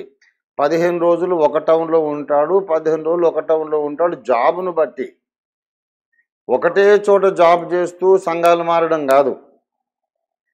ఇక ఆయనకు తప్పదా పరిస్థితి, అరుదైన పరిస్థితి అది. ఒకటే ఊర్లో ఉంటూ సరదాకు ఆ సంఘం ఈ సంఘం తిరగడము క్రమశిక్షణ రాహిత్యం అవుతుంది. అర్థమైందా? ఆయన నా ఉద్యోగం ఎట్లా వచ్చిందంటే 15 రోజులు ఒక టౌన్లో ఉండాలా, 15 రోజులు ఇంకో టౌన్లో ఉండాలా. మరి నా దశంభాగం ఈయన నన్ను పోషిస్తున్నాడు, ఆయన పోషిస్తున్నాడు. ఏం చేయాలంటే అప్పుడు స్ప్లిట్ చేయమని, అంతే తప్ప సరదాకు సంఘాలు మారుతూ ఉండి దశంభాగం పంచిపెట్టమని నేను చెప్పలే, అది తప్పది. అంటే ఒకవేళ చెన్నైలో నాకు తమిళ రాదు, నాకు తెలుగు సంఘాలు దగ్గరలో మంచి ఏమి లేవు. అప్పుడు నేను ఆన్లైన్లో వాక్యం విని ఆన్లైన్లో వాక్యం విని ఆన్లైన్లో విన్న వాక్యంకి నాయన అక్కడ బాబు ప్రతి వారము ప్రభురాత్రి భోజనం ఇచ్చే ఒక సంఘాన్ని నువ్వు సెలెక్ట్ చేసుకొని అక్కడ నమ్మకంగా ఉండిపో. దశంభాగాలు అక్కడే ఇవ్వు. చెన్నైలో లేకపోవడం ఏంటి? బ్రదరన్ సంఘాలు ఉన్నాయి, హెబ్రోను సంఘాలు ఉన్నాయి. అగాపే సంఘం లేకపోవచ్చు, హెబ్రోను సంఘాలు కూడా ప్రతి వారం ప్రభు బలి ఇస్తారు. అక్కడ ఉండిపోండి, క్షేమాభివృద్ధి కలుగుతుంది. వాళ్ళకి ఇవ్వండి దశంభాగం. Okay okay brother, right. Okay brother, మీరు మళ్ళీ కాల్ చేయండి, లేదా నెక్స్ట్ వీక్ చేయండి. వేరే కాల్ లిఫ్ట్ అయింది. హలో, వందనాలు బ్రదర్. ఎక్కడి నుంచి కాల్ చేస్తున్నారు? మీ పేరేంటి? నేను ఖమ్మం నుంచి కాల్ చేస్తానండి. నా పేరు టీవీ రావు. ఏమండి రావు, ఏఈ రావు గారు ఖమ్మం నుండి. మీ ప్రశ్న ఏమైనా ఉంటే ఆఫీసర్తో పంచుకోండి. ఏవి రావు గారు. ఓకే, టీవీ రావు. ఓకే, టీవీ రావు గారు మీ ప్రశ్న ఏమైనా ఉంటే ఆఫీసర్తో పంచుకోండి. వందనాలు టీవీ రావు గారు, చెప్పండి. నేను ఏ విషయం వాటిని గురించి నేను మాట్లాడాలనుకోలేదు, కానీ పర్సనల్ గా అందుకెళ్ళడు ఎందుకు లేడని సందేహము వలదు అని మనం అన్నారు కదా. అయితే అక్కడ స్తంభంలో కూడా దేవుడు కనపడ్డాడు అని చెప్పి ఉన్నది ఆ గ్రంథాల్లో, పురాణాల్లో. అయితే విగ్రహాల్లో కూడా దేవుడు ఉన్నాడని మనం నమ్మవచ్చా? మంచి ప్రశ్న అడిగారు టీవీ రావు గారు. విగ్రహారాధన గురించి సమర్థించే వాళ్ళు అడిగే ప్రశ్న ఇది ఏంటంటే, ఇప్పుడు అంతటా ఉన్న దేవుడు, మీ చుట్టూ అంతటా వ్యాపించిన దేవుడు రాయిలో కూడా ఉంటాడు కదా, మేము ఎందుకు దాన్ని ఆరాధించకూడదు అని విగ్రహారాధన సమర్థించే వాళ్ళు అడిగే ప్రశ్నది. దానికి సమాధానము దయానంద సరస్వతి గారు ఇచ్చారు సత్యార్థ ప్రకాశంలో. ఆయన ఏమిచ్చాడంటే, అంతటా ఉన్న దేవుడు ఈ రాయిలో కూడా ఉంటాడు, మేము చేసిన బొమ్మలో కూడా ఉంటాడు కదా అని మీరు అంటున్నారు. అయితే ఇటువైపు తిరిగి ఒక అడుగు అవతల ఒక అడుగు యువతల మీరు నమస్కారం పెట్టకుండా ఇక్కడనే నమస్కారం ఎందుకు పెడుతున్నారంటే, ఆ ప్రక్కన ఉన్నదానికంటే ఇక్కడ స్పెషల్గా ఏదో ఉందనే కదా నమ్ముతున్నారు. ఈ రాయిని మొక్కుతున్న దేవుడు ఉన్నాడని. ఓ గజమవతల ఎందుకు నమస్కారం పెట్టట్లేదంటే అక్కడ లేడని అనుకుంటున్నావు కదా. కనుక దేవుని సర్వవ్యాపకత్వాన్ని, ఆమ్ని ప్రజెన్స్ని లోకలైజ్ చేస్తున్నారు. అందుకు తప్పని చెప్పారు దయానందుల వారు. Okay brother, God bless you. Okay అండి, ఇంకా మీరు ఎవరైనా మీరు కాల్ చేయాలనుకుంటే చేయండి. ఇంతకుముందు మిస్డ్ కాల్స్ వచ్చాయి. ఓకే అండి బ్రదర్. ఒకరికి ఈ విధంగా మెసేజ్ పెట్టారు సార్. అయ్యగారు ప్రైజ్ అలాట్. అన్ని సమయాల్లో నన్ను ఆదరిస్తుంది మీ పాట. శత్రు చేతిలో అస్త్రములన్నిటినీ భస్మం చేసిన బలశూరుడా, నా వైరులను నిరాయుధులుగా ఊరేగించిన రణధీరుడా. ఇప్పుడే ఎర్లీ మార్నింగ్ డివోషన్ విన్నాను, అంటే మొన్న జరిగిన కార్యక్రమం అప్పుడు పెట్టిన మెసేజ్. తప్పకుండా ప్రార్థిస్తాను. థ్యాంక్ యూ సో మచ్ అయ్య గారు. మీ వాక్యామృతం ద్వారా తెలియకుండానే అందరూ మిమ్మల్ని చాలా ప్రేమిస్తారు, అభిమానిస్తారు. No gender variation. ఎందుకంటే మానవ జీవితంలో మీరు టచ్ చేయని కోణం లేదు, వివరించని మర్మం లేదు, దాదాపుగా పరిష్కరించని సమస్య సందేహం లేవు. కాకపోతే అది ఎటువంటి ప్రేమో అర్థం చేసుకోలేక తికమక పడి ఉక్రోషపడి వాళ్ళు నాశనం అవుతున్నారు, మిమ్మల్ని ఇబ్బంది పెడుతున్నారు. అయ్యగారు దేవుడు మిమ్మల్ని బహుబలముగా బలపరిచి అందులో దేవుడు బలపరుస్తాడు, అందులో ఎటువంటి సందేహం లేదు. మీరు ముందుకు వెళ్తారు, మమ్మల్ని ఇంకా ఆధ్యాత్మిక లోతులోకి. Thank you for that good comment. అయితే నన్ను ఇబ్బంది ఏమి పెట్టట్లేదు, నన్ను ఇబ్బంది పెడుతున్నామని అనుకుని మోసపోతున్నారు వాళ్ళు, ఆత్మవంచంలో ఉన్నారు. నన్ను ఇబ్బంది పెట్టగలుగుతున్నాము అనుకునే వాళ్ళు తాము భవిష్యత్తులో ఇబ్బంది పడడానికి విత్తనాలు వేస్తున్నారు. ఇప్పుడు ఓకే, ఇవి మొలిస్తే ఈ పంట వాళ్ళకి వస్తుంది. నాకేం ఇబ్బంది లేదు, నేను ఎవరి జోలికి వెళ్ళను, నాకేం ఇబ్బంది. ప్రభుత్వమే నా జీవితాన్ని చూసి వాళ్ళే నన్ను కాపాడుకుంటారు. పోలీస్ అధికారులు కానీ, న్యాయశాఖ కానీ అందరికీ నా జీవితం తెరిచిన పుస్తకం కదా. వాళ్ళందరూ నాలాంటి వాళ్ళను కాపాడడానికి, బలహీనులను, సమాజ సేవ నిస్వార్థపరులను కాపాడడానికే వాళ్ళు ఉన్నారు. కనుక నా చుట్టూ పెట్టని కంచుకోవటం ఒకటి ఉంది. ప్రభుత్వమే, న్యాయ వ్యవస్థ, చట్టము, రాజ్యాంగము, లా అండ్ ఆర్డర్ డిపార్ట్మెంట్, వీళ్ళందరూ నేనంటే అయ్యా మీరే చేయండి నాకు న్యాయం అంటారు. నన్ను ఎవరు ఇబ్బంది పెట్టరు. మనం ఏదన్నా అట్లాంటి తప్పులు దుండగాలు చేస్తే మనం భయపడాలి, కానీ ఎవరు అంటే భయపడ్డవి. కానీ నన్ను ఇబ్బంది పెట్టాలని ట్రై చేస్తున్నారు. ఓకే, ఏం లేదు, వాళ్ళు వ్యవసాయం చేస్తున్నారు, జొన్నలు వేస్తున్నారు. జొన్నలు వస్తే వాళ్ళకి మళ్ళీ గోధుమలు రావు, ఇదే పంట వస్తుంది వాళ్ళకి. ఓకే సార్, మరొక కాల్ తీసుకుంటాను. హలో సార్, అయ్యగారు ప్రైజ్ లాడ్ అండి. ప్రైజ్ లాడ్, ప్రభుతేజానండి. ప్రభుతేజానండి అయ్యగారు. ఎక్కడి నుంచి బ్రదర్? ఇది విశాఖపట్నం, అనకాపల్లి జిల్లా బంగారంపాలెం గ్రామం నుంచి అండి. పాస్టర్ కే ప్రభుతేజ. ఓకే పాస్టర్ గారు, ఓకే మీ సందేహం ఏంటో సార్తో పంచుకోండి. అయ్యగారు వందనాలండి. అయ్యగారు ఓపిరి అయ్యగారు. వందనాలు బ్రదర్, చెప్పండి. నాకు చిన్న డౌట్ ఉంది. అయితే దీన్ని నేను 2-3 కొంతవరకు నాకు వివరణ ఉంది, కానీ పూర్తి వివరణ మీ దగ్గర తెచ్చుకుందామని నేను ఫోన్ చేశానండి అయ్యగారు. బ్రదర్ మీ పేరేమన్నారు? ప్రభుతేజ్ అండి అయ్యగారు. మా చర్చి మీరు ఓపెనింగ్ చేశారు. ప్రభుతేజ గారు పాలెం. వైజాగ్లోనా? కాదండి, అనకాపల్లి జిల్లా బంగారంపాలెం గ్రామం అండి. ఓకే ఓకే, చెప్పండి. అయ్యా, నా ప్రశ్న ఏంటంటే, ఈ సేవ అనేది ఎన్ని విధాలుగా మనం చేయవచ్చు అనేది. చాలా మంది సేవ అంటే సువార్త చెప్పడం లేక చర్చి పని చేయడం మాత్రమే సేవ అనేటువంటి ఒక ఆలోచనలో ఉన్నారు. అయితే మీరు కూడా చాలా రకాలైనటువంటి సేవా కార్యక్రమాలు చేస్తున్నారు. అది బుక్స్ కావచ్చు, లేక సహాయం కావచ్చు, రాజకీయ సహాయం కావచ్చు, లేకంటే ఆశ్రయం ఇవ్వడం కావచ్చు. అలాగనే మనము రోమిలకు రాసిన పత్రికలో 13వ అధ్యాయం 1-7 వరకు అధికారులు దేవుని సేవకులను ఉందండి గారు. అంటే ఇది సేవ ఎన్ని కోణాల్లో చేయొచ్చు అనే దాన్ని కొంచెం వివరణ ఇస్తారని నేను ఫోన్ చేశానండి.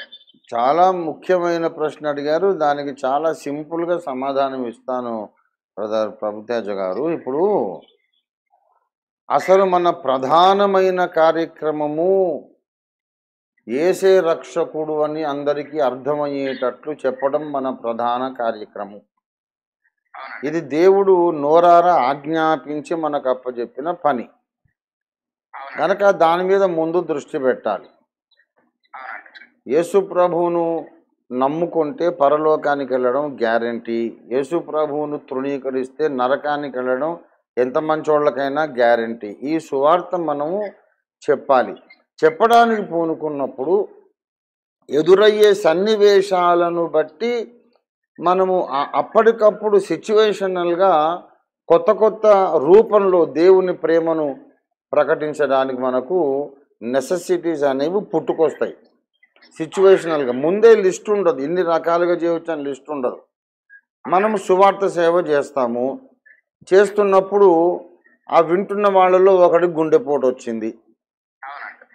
అప్పుడు వాడు సస్తే చావని అని చెప్పి మనం ప్రసంగం కొనసాగించాం. వాళ్ళని తీసుకెళ్ళి హాస్పిటల్కి తీసుకెళ్ళి మనం ట్రీట్మెంట్ చేయిస్తాం. మేము పేదోళ్ళం అండి, ఫీజు కట్టుకోలేమంటే మన జేబులోంచి మనం ఫీజు కడతాం.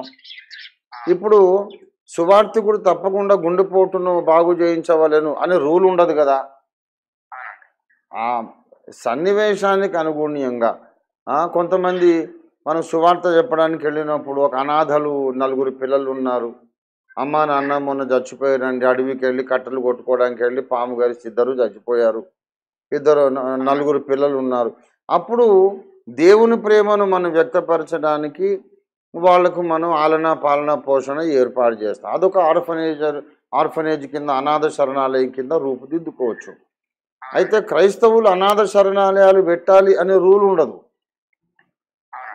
దేవుడు ప్రేమామయుడు అనే మాట మనం చెబుతున్నప్పుడు అక్కడ అవసరం ఉన్నోళ్లకు అవసరమైన రీతిలో ప్రేమను చూపించాల్సి వస్తుంది. అదే నేను చేసింది కూడా. నేను చేసిందంతా ఏంటంటే ఇన్ని రకాలుగా చేయవచ్చు అని నేను ఎప్పుడు అనుకోను. నా లైఫ్లో నాకున్న ఏకైక గురి, ప్రధాన లక్ష్యము, ఏకైక లక్ష్యం సువార్త చెప్పడమే. సువార్త కొరకు బ్రతికేటప్పుడు అనుకోని విధంగా కొన్ని సిచ్యువేషన్స్, కొన్ని సన్నివేశాలు ఎదురైనప్పుడు అవసరం మేరకు నాలో దేవుడు పెట్టిన ప్రేమను బట్టి ప్రజలకు రకరకాల సేవలు అందించాను. అవన్నీ కూడా సువార్తలో భాగమే. నేను ఎవరినైనా ఇప్పుడు ఉదాహరణ బుక్ ప్రింట్ కి మనకు 100 రూపాయలు అవుతుంది, దాన్ని 300కి అమ్మాల్సి వస్తుంది. అప్పుడు దాని బిజినెస్ అవుతుంది కానీ అది సేవలాగా అవుతుంది అంటున్నారు. చాలా తప్పది, చాలా తప్పు. అట్లా మాట్లాడిన వాళ్ళకి తెలివి లేదు. ఇప్పుడు ఒక మాట అండి, ఇప్పుడు బైబిలు వీడు 1000 రూపాయలకు కొంటాడు, వాడు వేసుకునే షూస్కు 3000 ఉంటుంది. అంటే షూస్ కంటే బైబిల్ విలువ తక్కువనా? అన్నిటికీ మనం డబ్బులతోనే మనం ముడిపెట్టకూడదు. ఇక్కడ 100 రూపాయలు అనేది ప్రింటింగ్ బిల్లు మాత్రమే. ఆ 100 రూపాయలు పడుతున్న పుస్తకము రాయడానికి తను కూర్చున్నప్పుడు మిగతా వ్యాపారాలన్నీ చేయకూడదు కదా. మరి అప్పుడు ఎంత డబ్బు నష్టపోయాడు, మరి దానికి లెక్కే ఉంది. మరి ఇప్పుడు ఈ 100 పేజీల పుస్తకం రాసేటప్పుడు లేక 200 పేజీల బుక్ రాసేటప్పుడు 2-3 మాసాల పాటు సంపాదన పక్కన పెట్టేస్తే ఇంట్లోకి బియ్యము పప్పు సొంతగా నడుచుకొని వస్తాయా? అంతే కదండి. అవునండి. గనక అవన్నీ మాట్లాడే హక్కు వాళ్ళకి లేదు.